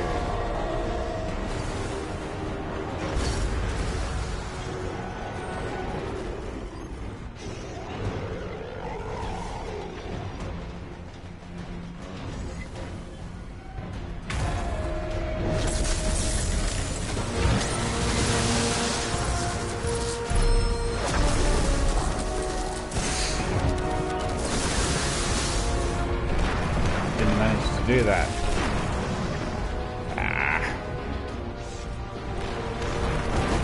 Now we all dead, but what's the point? I'm able to survive that.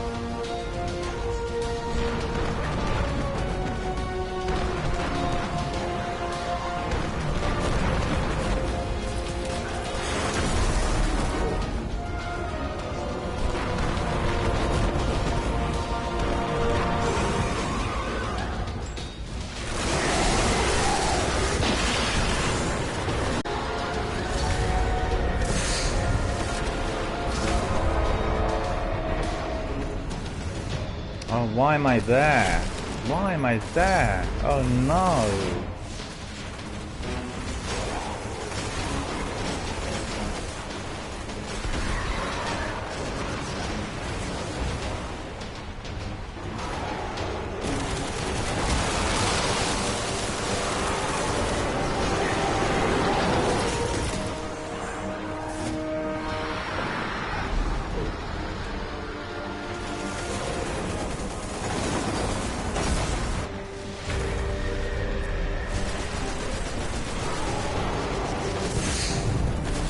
Oh, he killed me again. I didn't see him.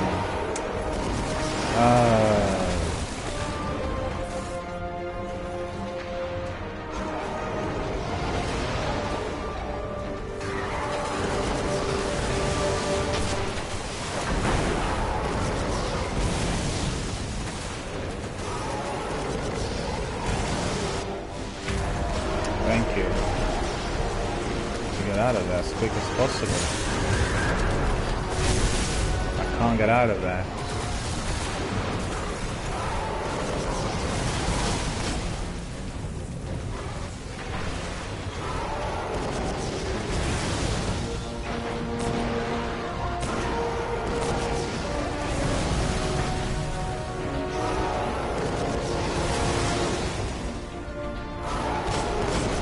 I've gone to the area which is in fact the worst.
Where is the boss?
3.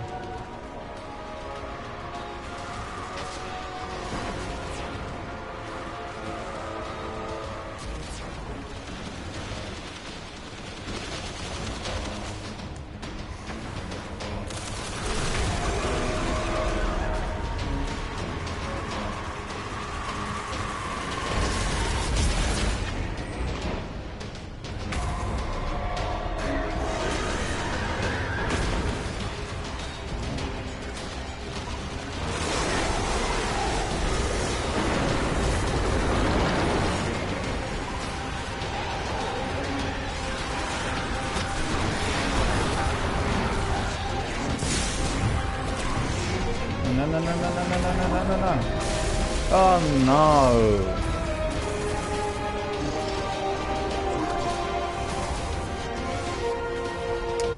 Ah, that's dreadful.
Locke's power over the Blight was impressive.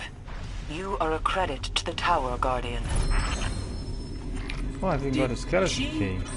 Did she just compliment us?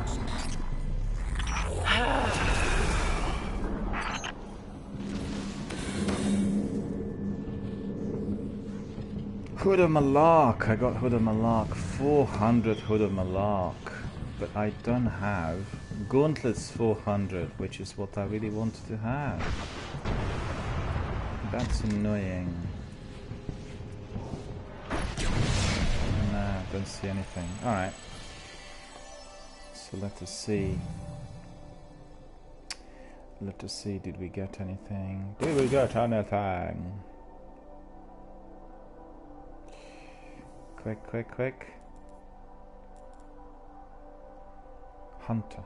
That's for my hunter.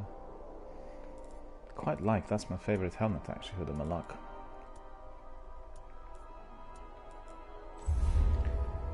Nah, need to clean this up. Come on. Hurry up. I ain't gonna waste no time in here. Wanna crack on? As quick as possible. Come on. Carry on. A bit of impatience, eh? I'm having patience, of course.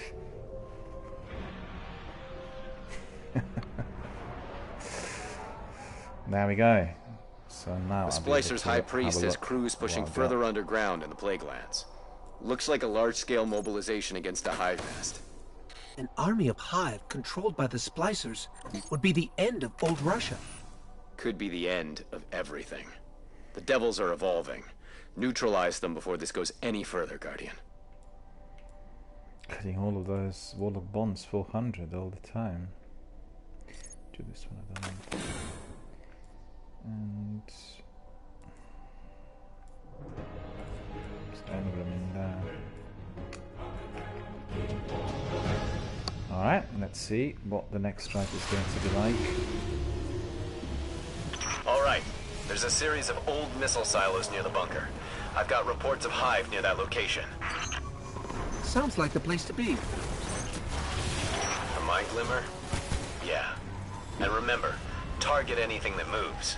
Every kill gets us one less Splicer or Hive to be warped by Siva. Noted.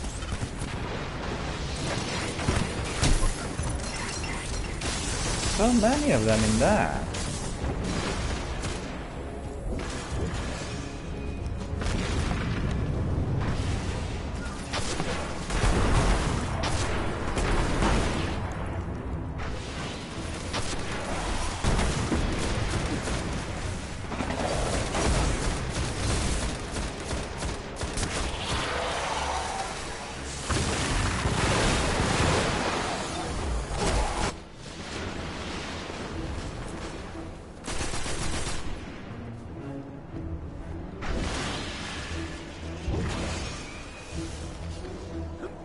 I'm picking up several concentrated Siva nodes ahead. The Splicers are using Siva to augment the silo's old defense protocols. They've got the inner doors sealed tight. If you want to get inside, you'll need to find and destroy those Siva nodes.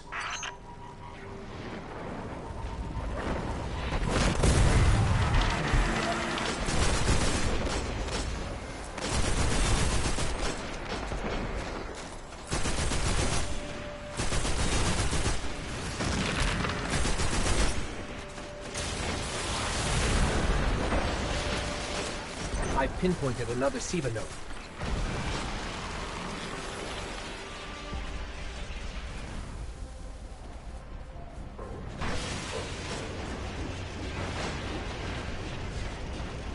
So my teammates in there are ultra fast. We're just having a cup of tea and a biscuit whilst they're destroying everything. Can't keep up with them. Too fast for me.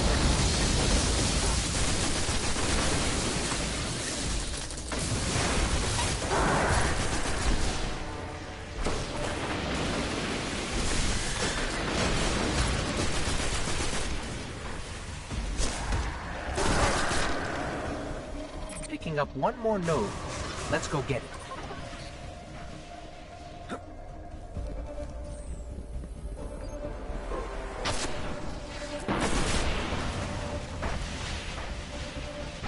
splicers sealed this door tight. We need to find those SIVA nodes if we want to get through.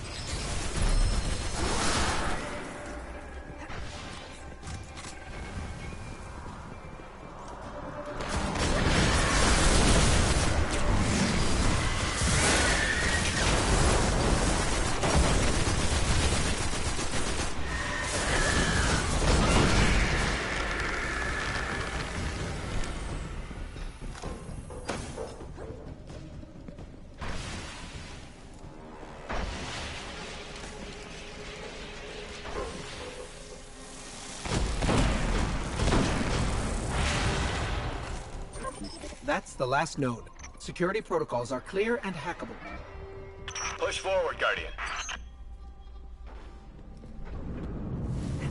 The splicers have fortified the entrance. We've got heavy resistance. They must have driven the hive deeper into the silos. Fight through it.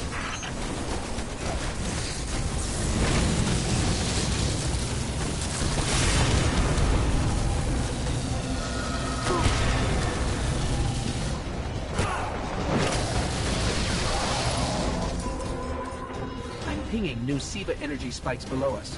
Multiple nodes, all powering another barrier. But I can't nail down their locations.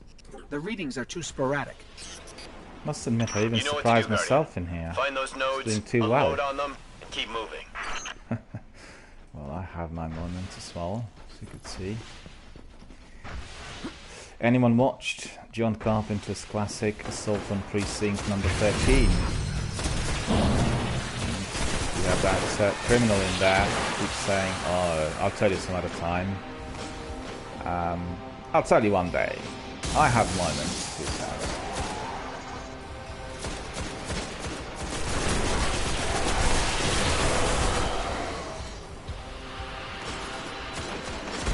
It's like a really iconic character, you know? Napoleon Wilson.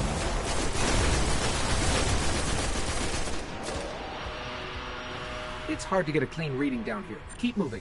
The closer we 70s get to each Sleeper. node, the easier they If are you've not to map. seen it, then definitely do watch it. John Carpenter's Assault on Precinct Looks like the number splicers 13. have taken this hatchery. The hive bioorganic architecture is still intact, but there are microbursts of SIVA activity all around us. Used to be the Fallen would attack for resources, for survival, revenge. To invade a hive nest like this, SIVA's changed them.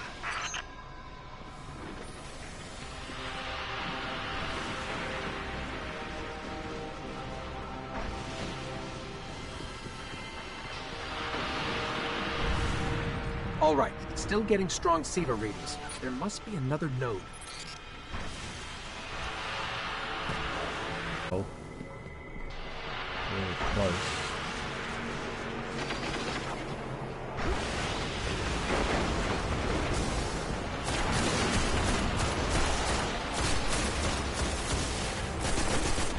That did it. No idea what those nodes were protecting, but the barrier's down.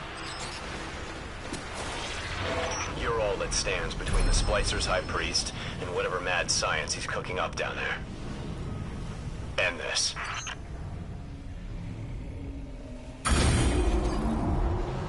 This doesn't look good. Sorry, Spider tells us you Did you got find the High a Priest? skeleton key. Not exactly.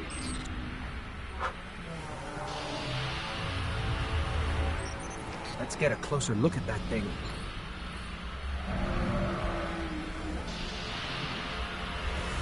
That ogre is... Well, that's disgusting. Well, you can tell there are some really experienced people here in the strike who's gone to that sweet spot in there where we can't be hit.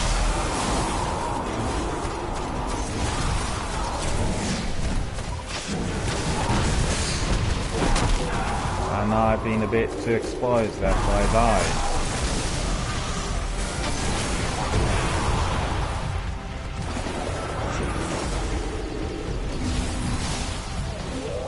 Thank you.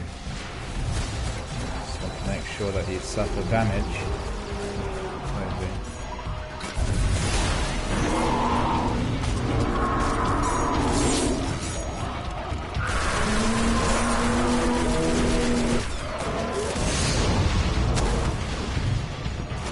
Olga.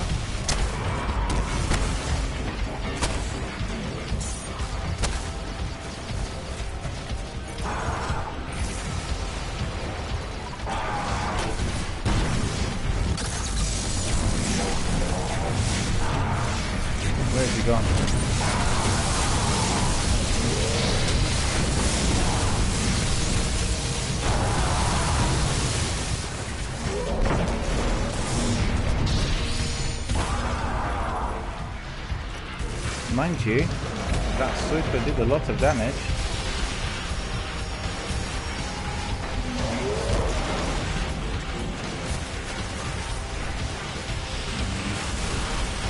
No, he's not going to be able to come anywhere near me. What's this other guy doing?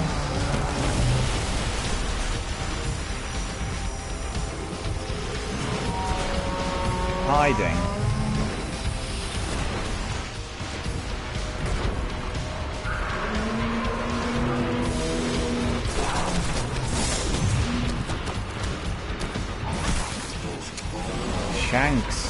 Shanks are everywhere.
I didn't have any more rockets at the end. Go away.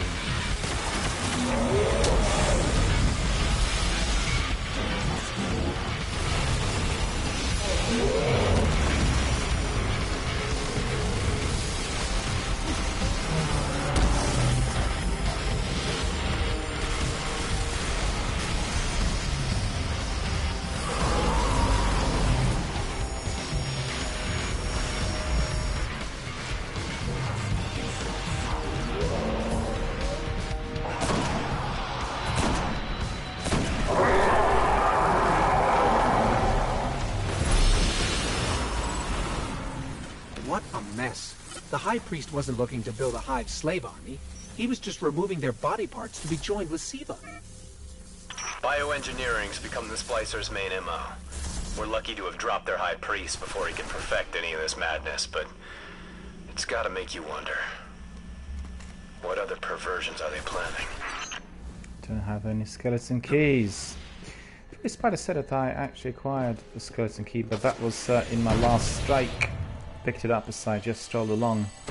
There's one of those left there, and then I managed to open a chest.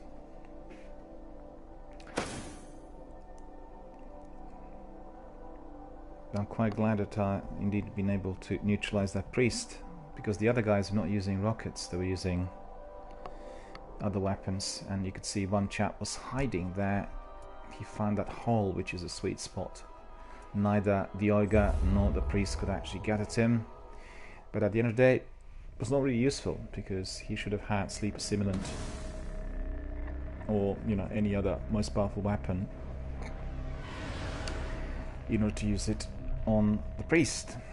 And finally it was myself who used, I think, probably more than 6 rockets on the priest, and then 3 shots with my Devil's The House Horn of Devils at the marked you as public enemy number 1 after you trashed their prime servitor, but your old friend Sepix Prime is back, and apparently better than ever thanks to the Devil Splicers and Siva.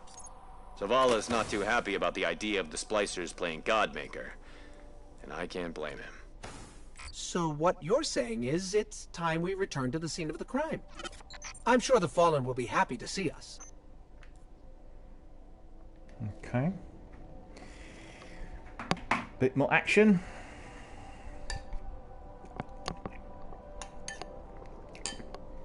Anyone Welsh out here? You gonna watch the match? Any Welshmen? Come on, raise your hands.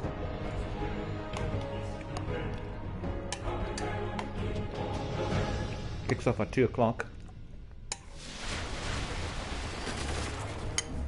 The new and improved of Sepix is holed up in the Devil's Lair. You know what to do.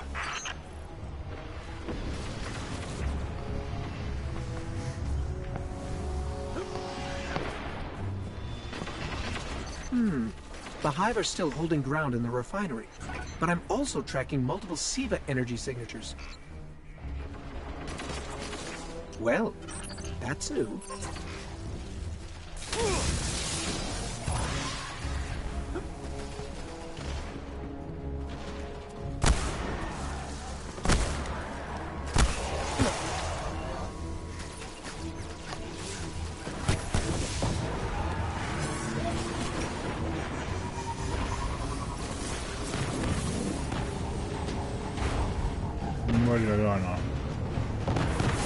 Wrong way.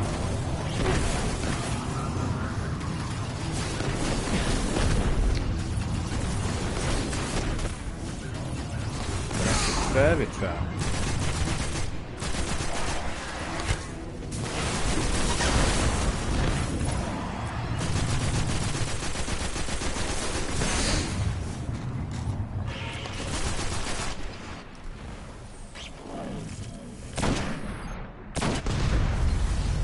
Splicers have a laser grid blocking the way. I should be able to disable it. In the meantime, do not touch the lasers, and watch my back.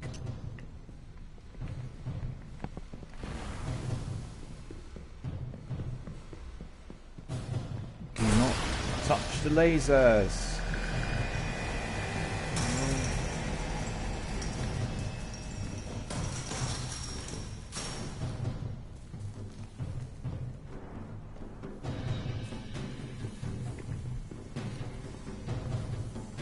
Lads are racing it in there so you could see, bypassing everything.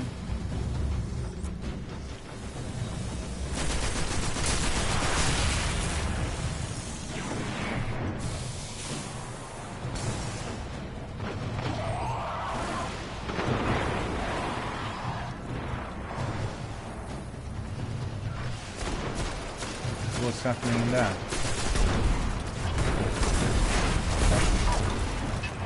Splicers really know how to encrypt their systems, but I got this. Halfway through.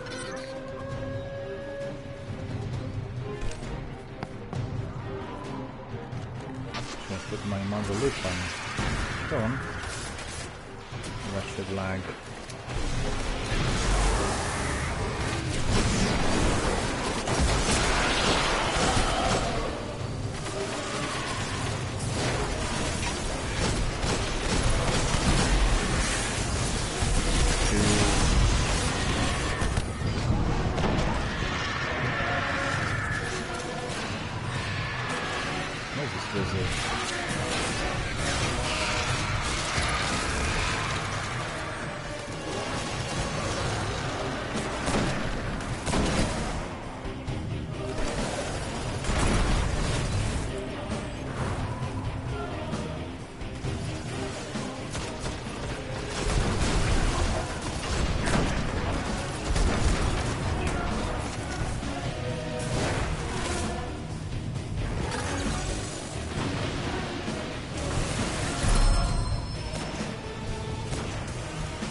Got it. Grid's clear.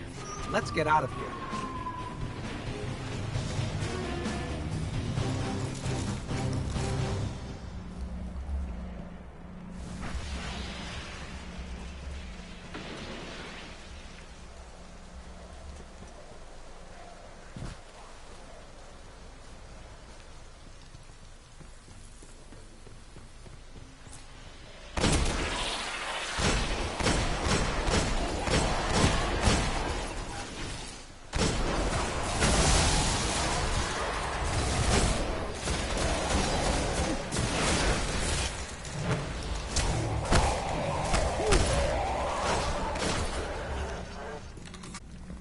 Cracking on, progressing forward, all good. Deja vu. Me, you, a sea of devils and an angry machine god waiting on the other side. I'd say lock and load, but I'm sure you already did.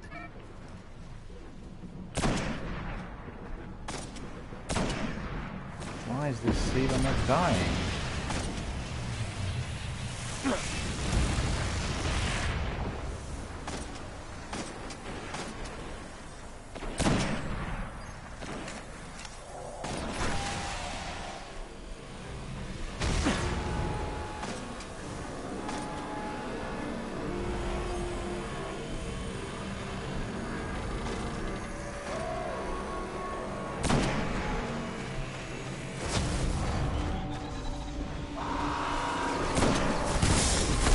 Oh, that was a mistake of mine. Just waiting in there.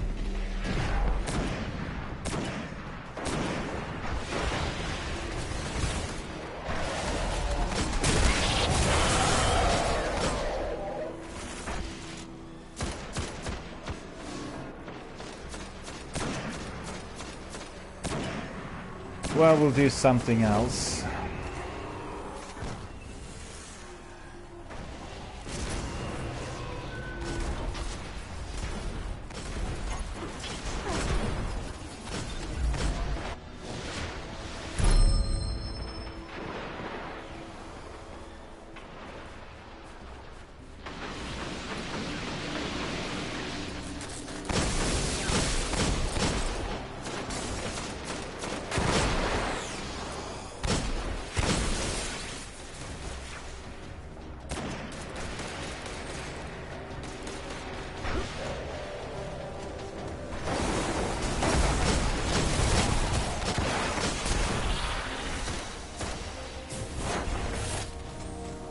Why would the splicers rebuild Sepix? They already have Siva. I can make a guess. Maybe an offer to the other devils. A show of power? You know, in Siva we trust, and in Siva all things are possible. Get in there, and show them that their god is nothing but metal and tech. Sepix perfected, in all his glory.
Come on, hurry up.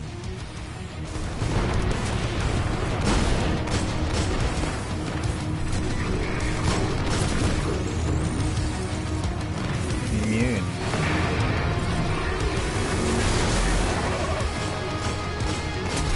Nowhere for Sepix to run this time.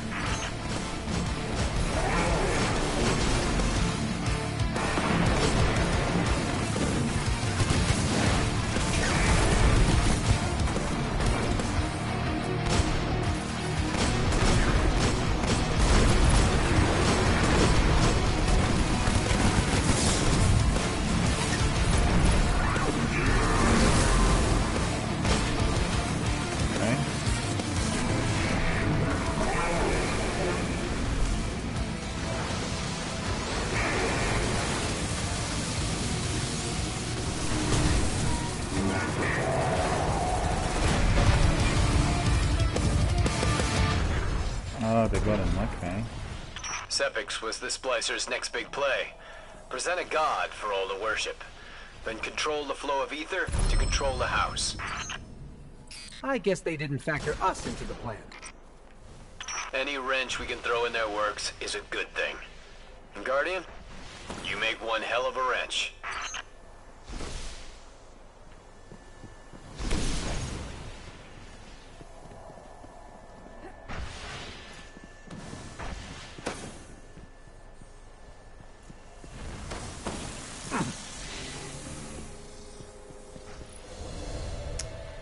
Doesn't look like I got anything at the end. Boo! That's annoying. That is annoying.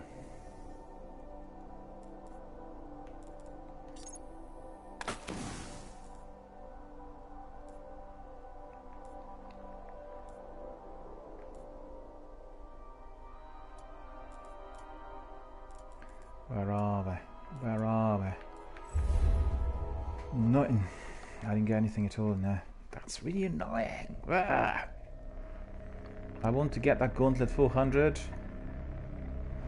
So I end up today with my 4400. Come on.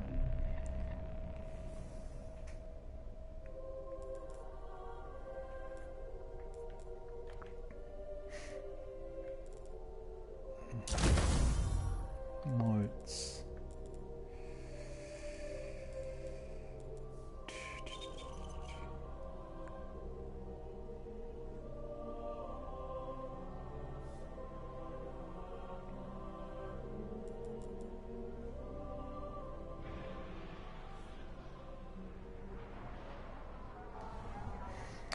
Those fallen in the Ishtar sink on Skate's Venus? asking, how do you get Story strange is they coins raided the prison in of elders in the this reef. these days? Got an Well, Archon priest. two different ways, really. The Queen's bounty is high, so we know it's powerful. I'll tell you in a moment. We need to hunt this thing down before they fully restore its soul.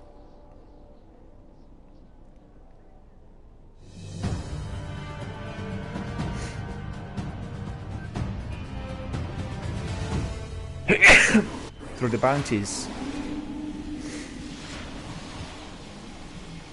You'll get sometimes strange coins when you complete certain bounties. And then sometimes they're given randomly, you know, when achieving certain things. Like in the strikes, Steve Heroic strikes or the Nightfall strikes, they'll be given randomly at the end.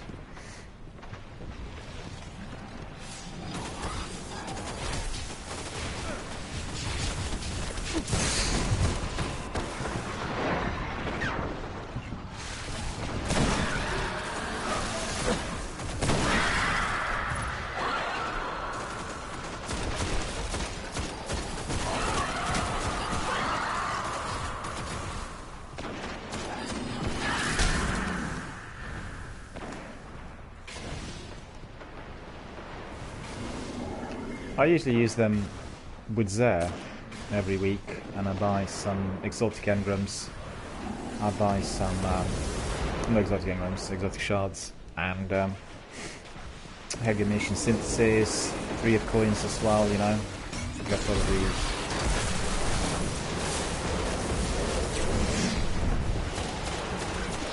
Skitters, I used to get 9 from NF, I think. I guess it's a possibility. But what I keep forgetting in here, and I really, really regret that, is 3 of coins I keep forgetting. You know, I should have used them because I'm doing the strikes all the time. Skater Zer still comes. Yes, Zer is actually today in the hangar.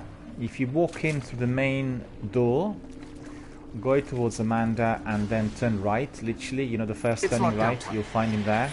Just give me some time. He's there today. I went there yesterday, we bought a whole lot of stuff off him. So, go to the tower and then, you know, in the hangar you'll find him.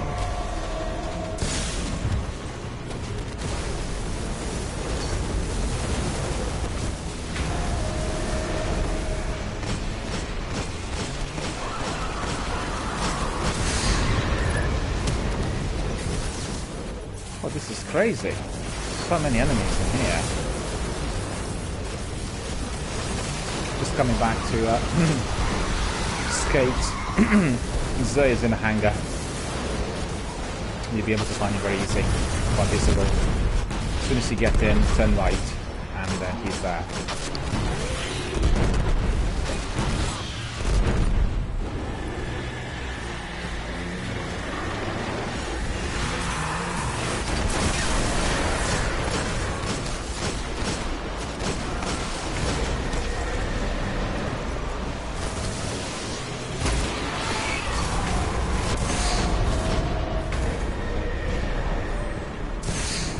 What's killing me? I don't get it.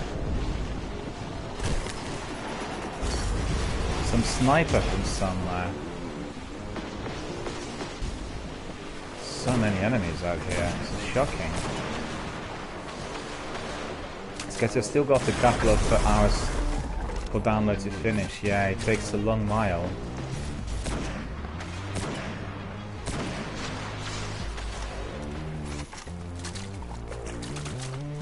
It's very annoying. Hopefully the new generation consoles, PS5 and new Xbox, are going to resolve this. 2 things, it's the download speed as well as the lack of space on your hard drive, you know?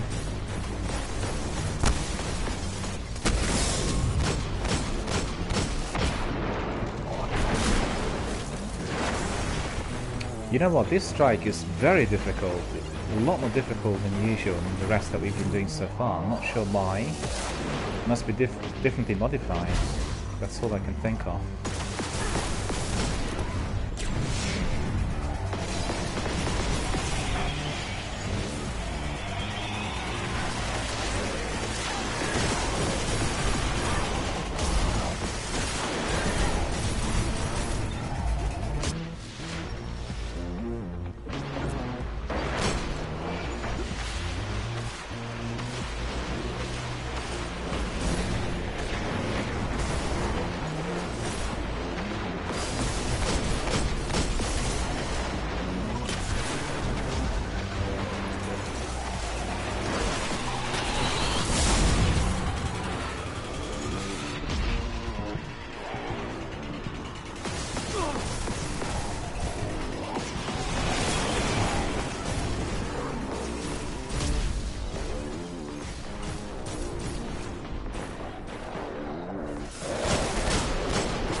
Okay, So it's difficult open. enemies. This was difficult. A lot more difficult than usual. Don't know why. Just simply it was. Skate says enemies use a lot of arc damage. Yeah, fusion rifle would do well, mate. Which is not what I was using. Think they'd mind if we take their pikes? Put on another fusion rifle, so that would be this one, Dark Blade Spite. And maybe we'll put some extra ammunition in there. Hang on, what am I doing? Where is it? Special ammunition synthesis.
What's happening in there? Oh, he's using that perk. I hate that perk.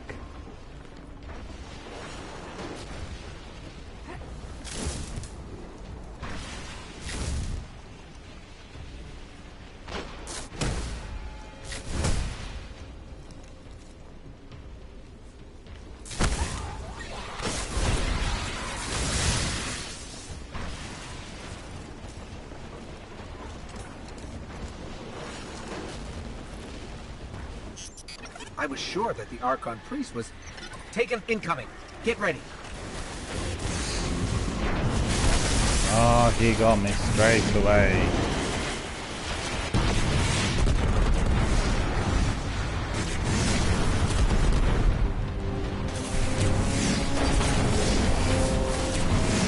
Where's the boss?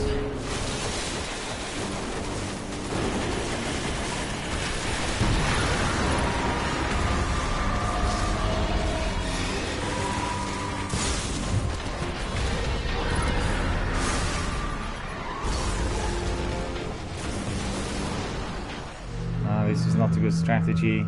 Everyone was too far, too forward.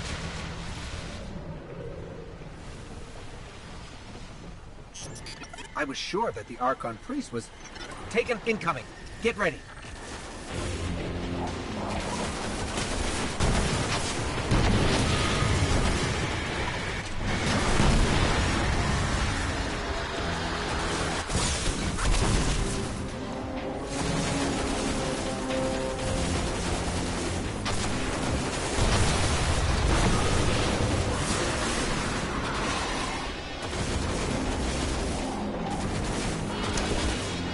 Unfortunate, we all died.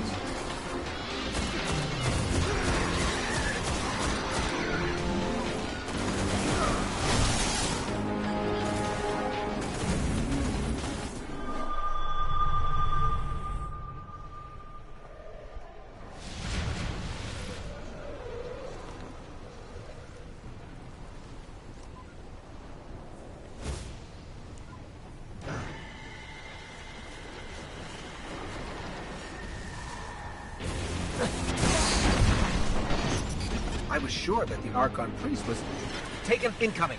Get ready.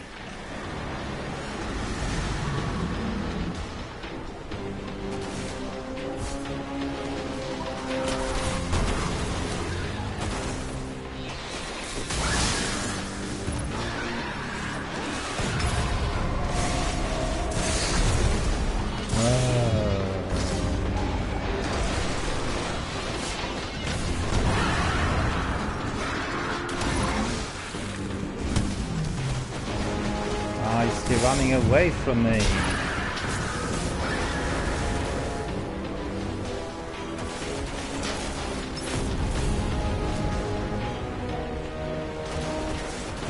Sorry for you is here. Hello, how are you doing? Sorry says, hey, you were in my fire team in the strike before. Yeah, it's possible.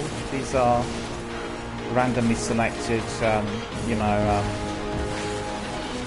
team members. So it's possible we were there early on. Good to see you. Thank you for joining our broadcast and thank you for being here with us today.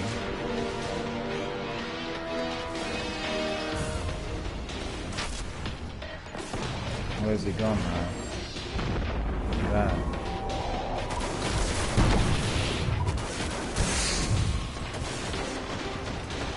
No ammunition. Quickly, I need to get heavy ammunition.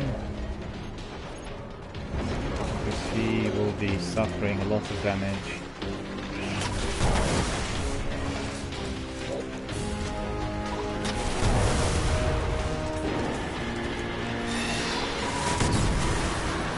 Killed me. Oh, that's annoying.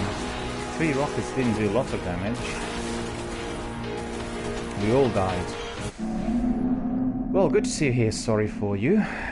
Thank you for joining my channel and thank you for watching the broadcast. I do daily broadcasts of Destiny 1, so there are loads of broadcasts on my YouTube channel archived. You can always have a look. And we have a very, very vibrant, very dedicated Destiny 1 community here. I was sure that the Archon Priest was taken incoming. Get ready. There it is.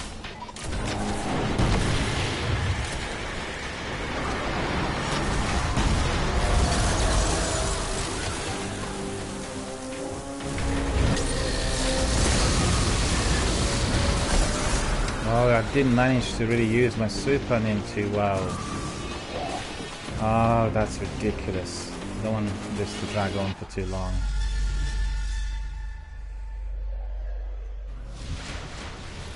I think that people bailed, so they found it too difficult, so they didn't want to carry on or something. I don't know. I was sure that the Archon Priest was taken incoming. Get ready.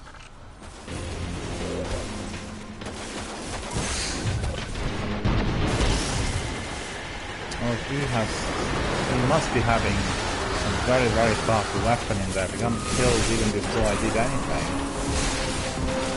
You can see, and the other person as well. Not very good, is it?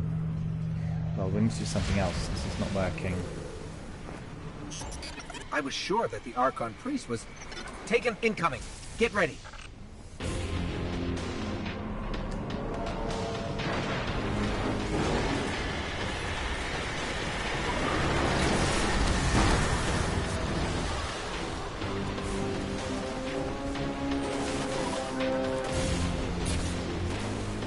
Ammunition again.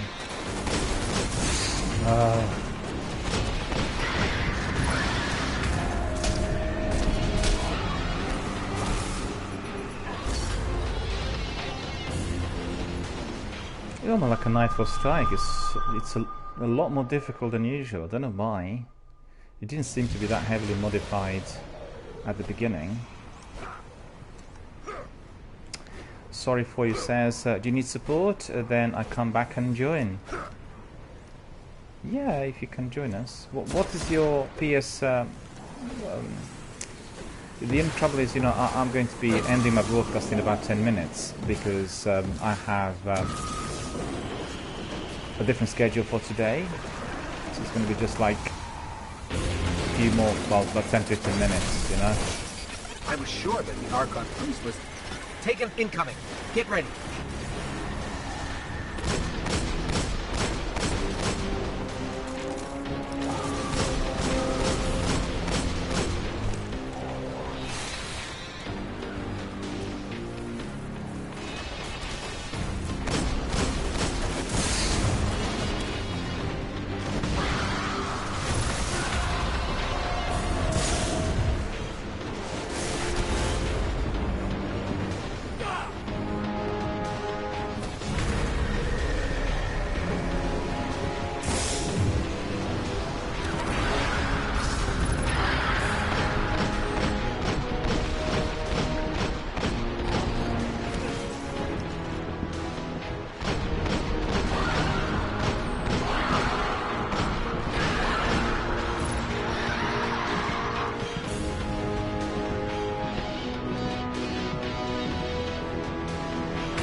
heavy ammunition in here.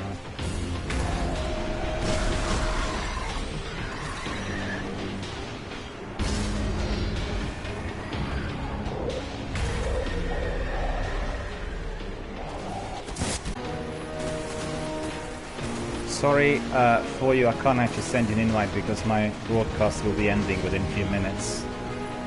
Usually I bring people in earlier than right at the end.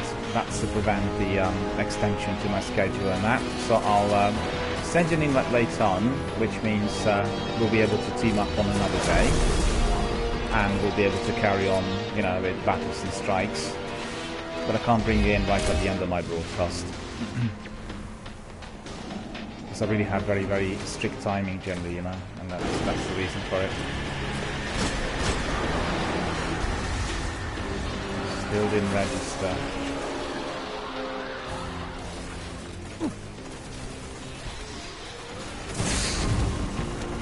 What is going on? I'm doing everything wrong because of the timing. Sorry, says no problem at all. No worries, I'll bring you in next time. The trouble if I bring in people, you know, within the last hour is that usually the activity gets extended and I have to be really paying attention to the schedule. It's happened a few times and it caused me some problems, so I decided that anyone who comes in within the last hour, in fact, can come in just like for a couple of minutes, or indeed, you know, I just have to obviously ask them to come back on another day. We are going to have another Destiny broadcast later today, which is a bit unusual. I was sure that the Archon priest was and if you want to join, obviously you can come in later today, sometime in the evening.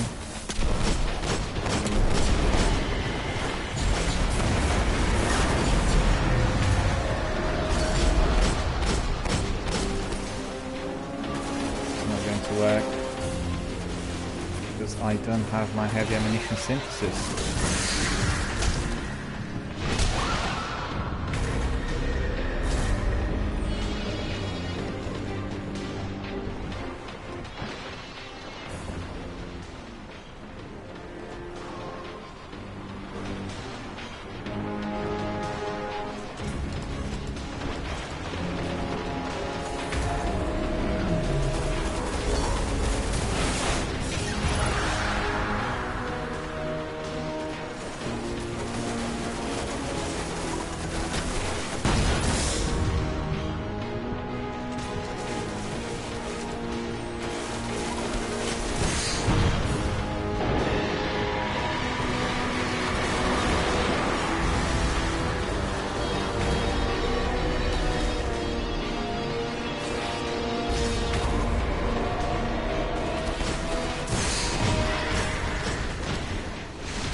Trying to revive my friend and then I get killed.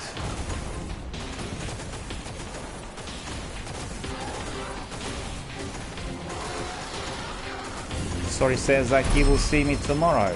You can pop in later today as well.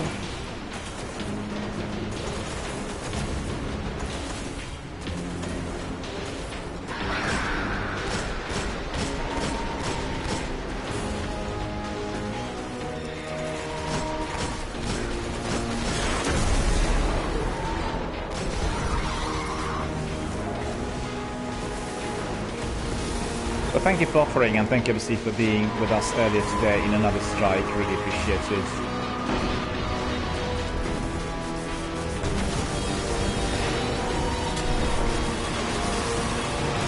Where is it?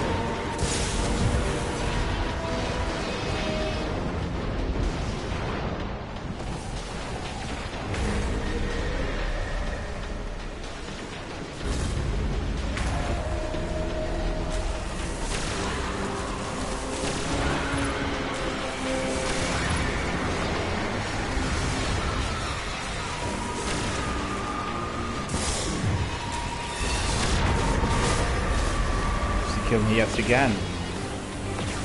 But this strike is very difficult, a lot more difficult compared to the rest we played today.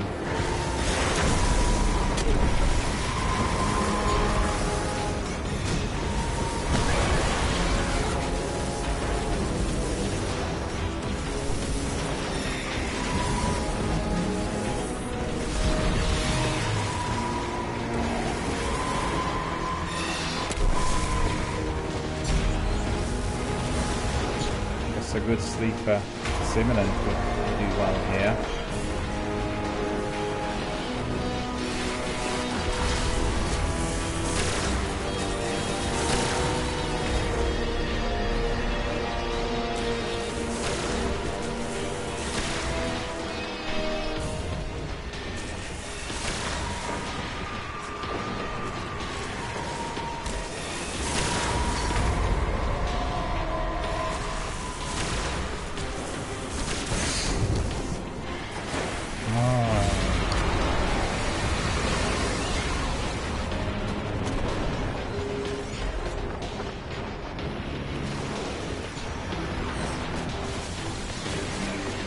Thank you.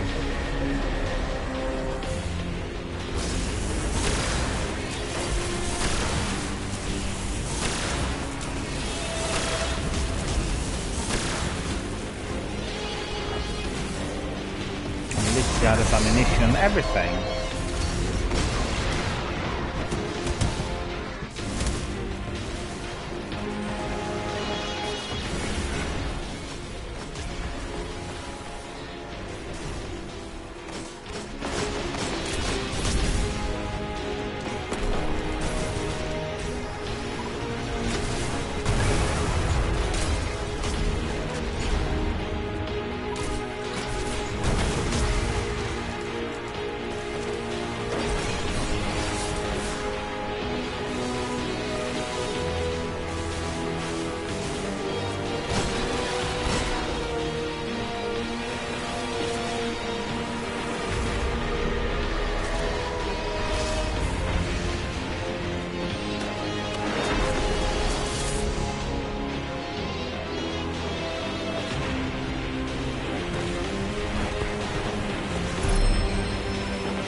Where's the boss?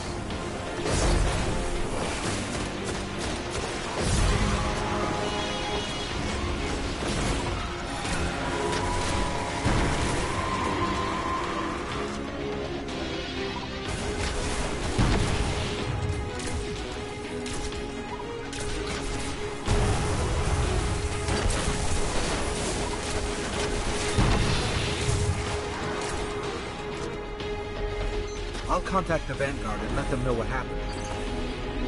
Finally managed to get him. It's taken so long. The Fallen found the Prison of Elders, but then the Taken found the Fallen. Too bad for them. The Archon Priest was better off in the prison. I don't have a skeleton key. Am I getting anything else? Exotic engram, what is it for primary? Helmet. Really quickly need to get rid of that one. We managed to pick it up, so that's good.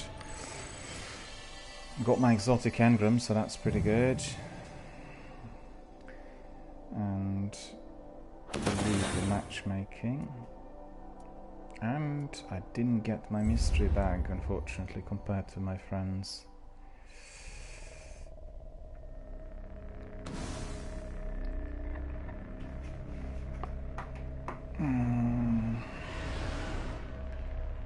So bear with me, I just want to quickly have a look and see what our friends were doing there, because I received some invitations as well.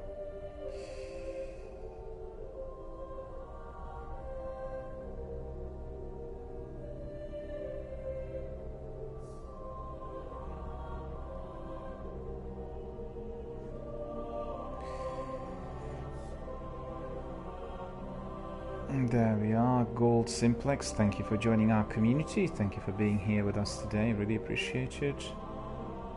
And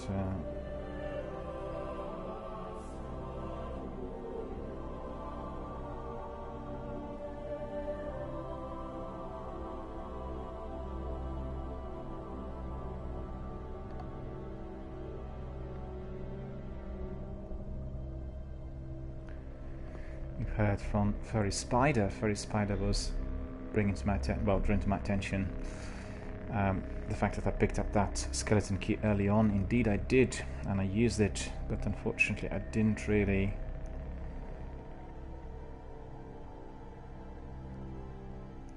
didn't really manage to make the best use of it because I didn't get that gauntlet that I wanted. You know, that's maybe we'll see if there is anything else to be picked up from the postmaster. But I don't think that I'll be able to get it today or right now, because we're about to finish the broadcast.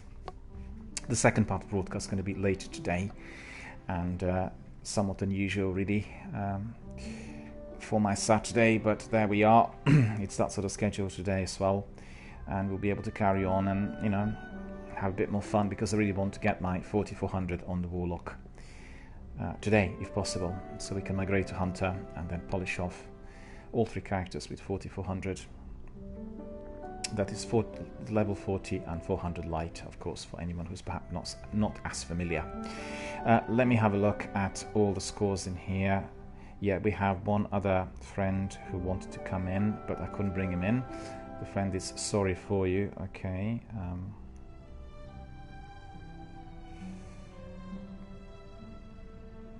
And it's also 007.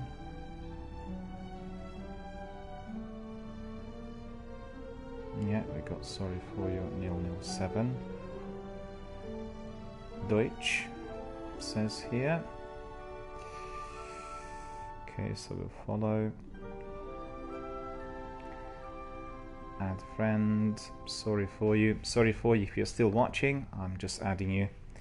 So you're added to my friends list. We'll be able to team up on another day and indeed play some serious matches. Be it here in the strikes or, you know, elsewhere in Destiny 1. And Skate says, see you later. Might be able to drop by later. Yeah, I'm not sure at what time I'm going to be having the second broadcast, but it's probably going to be after 6 o'clock PM UK time. So, you know, we'll have another kind of 3 hours or so and enjoy it. And I have a bit of a, well, I have a busy day, but the schedule is a bit different than usual, because as you know, usually we have 5 to 6 hours in one piece, but today I had to split it into the 2. Actually quite glad that I was able to deliver my broadcast yesterday as well, because I was anticipating those networking meetings in London, and therefore I thought that there will be no broadcast, but we did have it obviously yesterday as usual. And Furry Spider says, do Echo Chamber on Venus on hard open the chest at the end? Let me just have a look at the full message. And Sorry says, that's great, would be great to play with you. Yeah, of course, of course. We have lots of community members coming in and doing the game together with me live on air.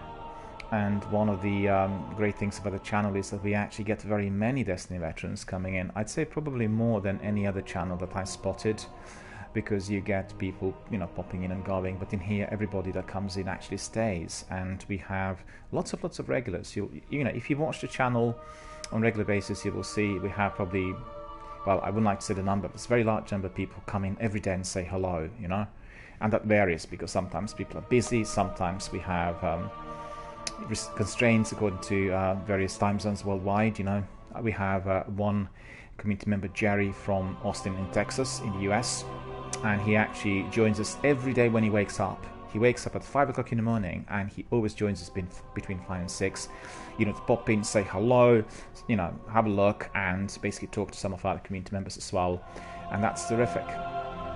In fact, I did meet Jerry in some other forums, some other channels as well, but I find it really incredible that, you know, we have actually community members who are coming to the channel as soon as they wake up, and Jerry's not the only one. We've had quite a few people also from Europe and from other continents coming in literally as they woke up, so that's terrific. You know, people kind of leave the alarm on, and then as they wake up they just access the broadcast. It's really absolutely wonderful.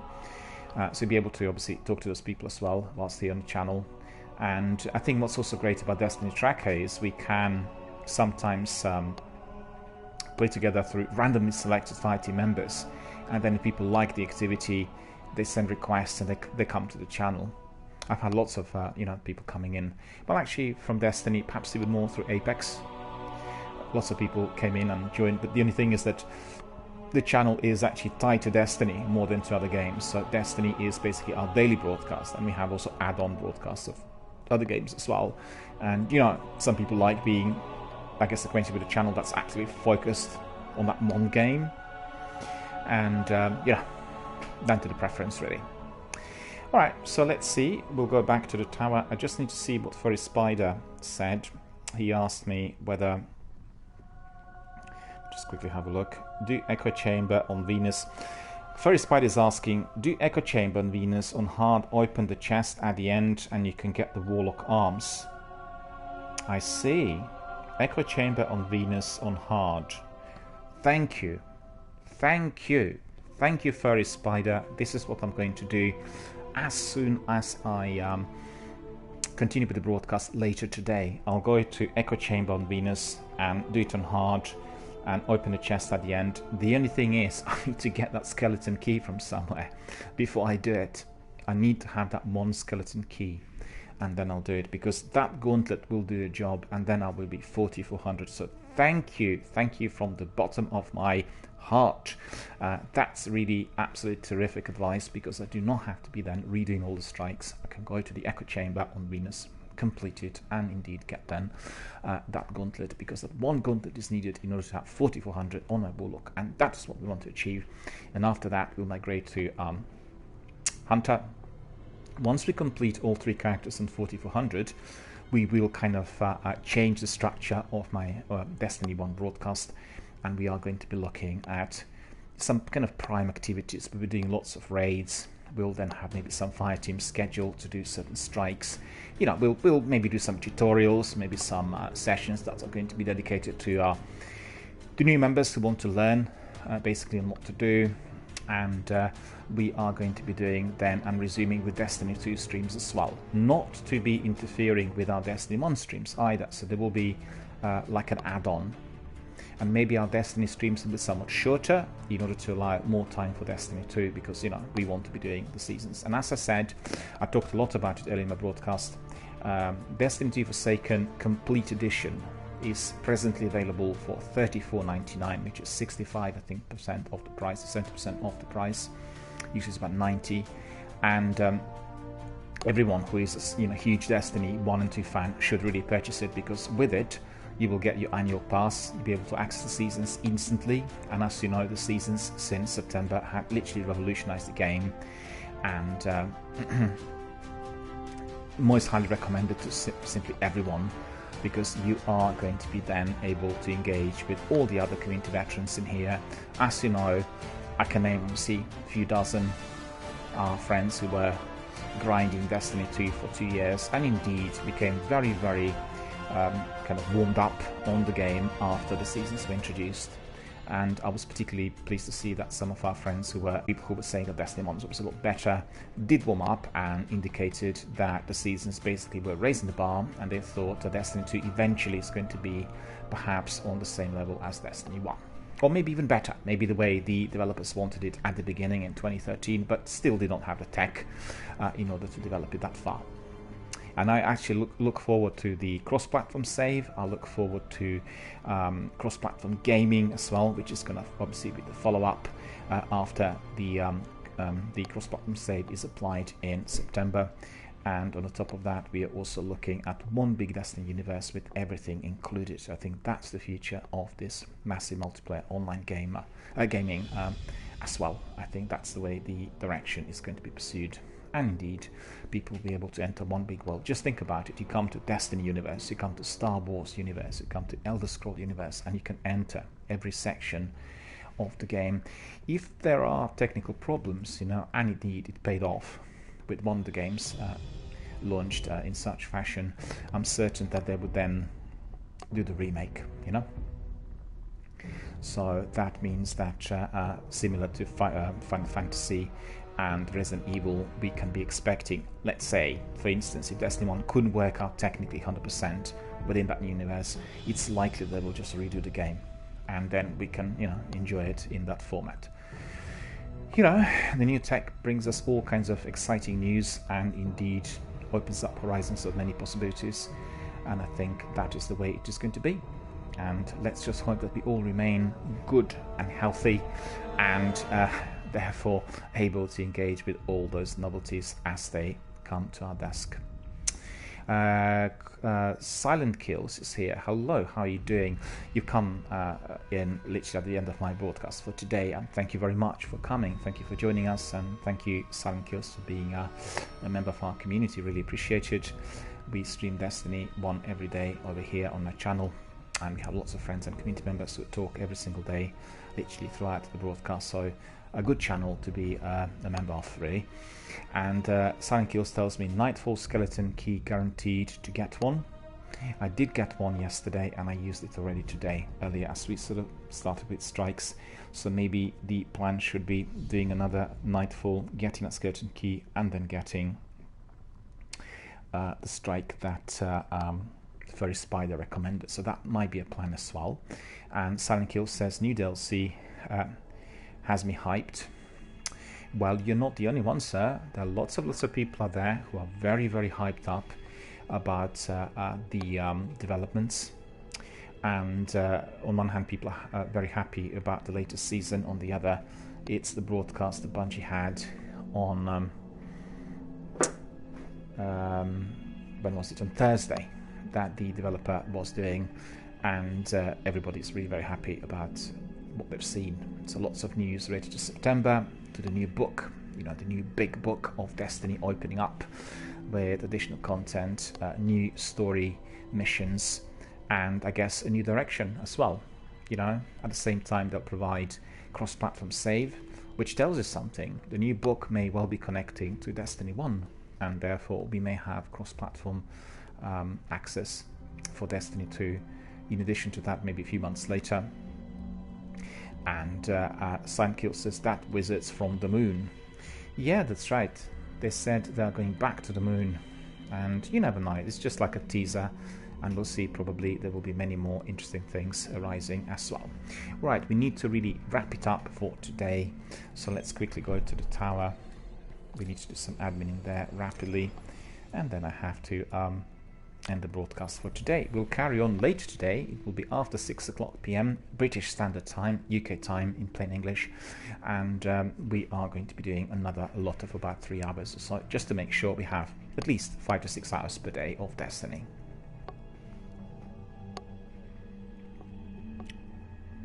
It's been a very busy morning, I have to say, and initially we had no gaming, just really community chat, and we talked a lot about all the news, and I can say lots of our friends are quite excited about what they've heard, Destiny 2 related, and you know, everyone's very happy about Bungie's broadcast on Thursday. Same here, I'm very excited. I'm very happy to see that our friends are all happier compared to what they used to be, and I'm particularly excited to discover that week of, what's it called? Is it called? It's not State of Play, State of Game. State of Game is currently up and running on PlayStation 4, and we can get the entire Destiny 2 Forsaken Complete Edition for a mere $34.99. So everyone who wants to be doing Destiny 2 Forsaken, immediately go to PlayStation 4 store and get that special edition. That's the best price ever. It's never been better price-wise, and indeed it is providing you with all of that additional access. All of that additional content, and your access to the seasons, and your pass, and all other niceties attached to it as well. So make sure you buy it as soon as possible. It will be accessible for the next 7 to 10 days, and I'd say sooner the better, just to make sure that it is, because I was changing a few things in here. So that's 44, so 400. No, this one isn't.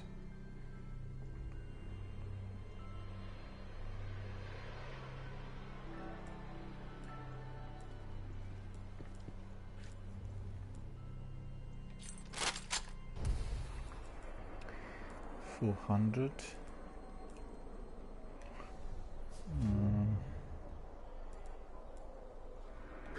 Nothing is impenetrable. Hopefully this is close. Light beyond Nemesis. Wield it wisely. So we got all of these. I got some strange coins as well. And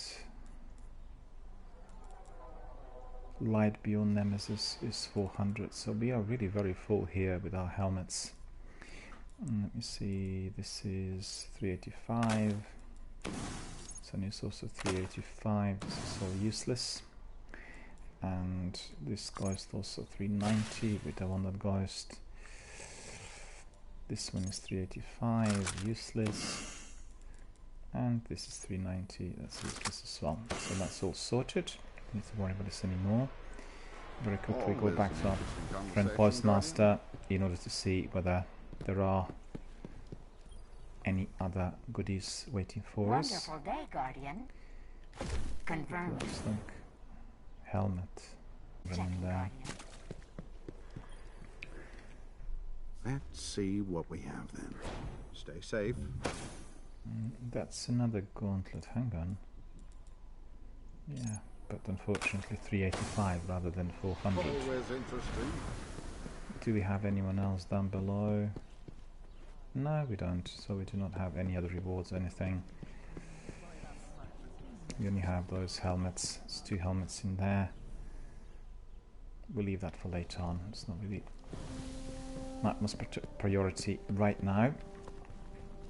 Okay, so we've come to the end of our broadcast. I want to thank everyone who was watching all of our activities, everyone who communicated and contributed here to our community content. Thank you guys for being here with us. Hope you had a lot of fun. We have plenty of news Destiny 2 related. We are very, very excited about all that is to follow.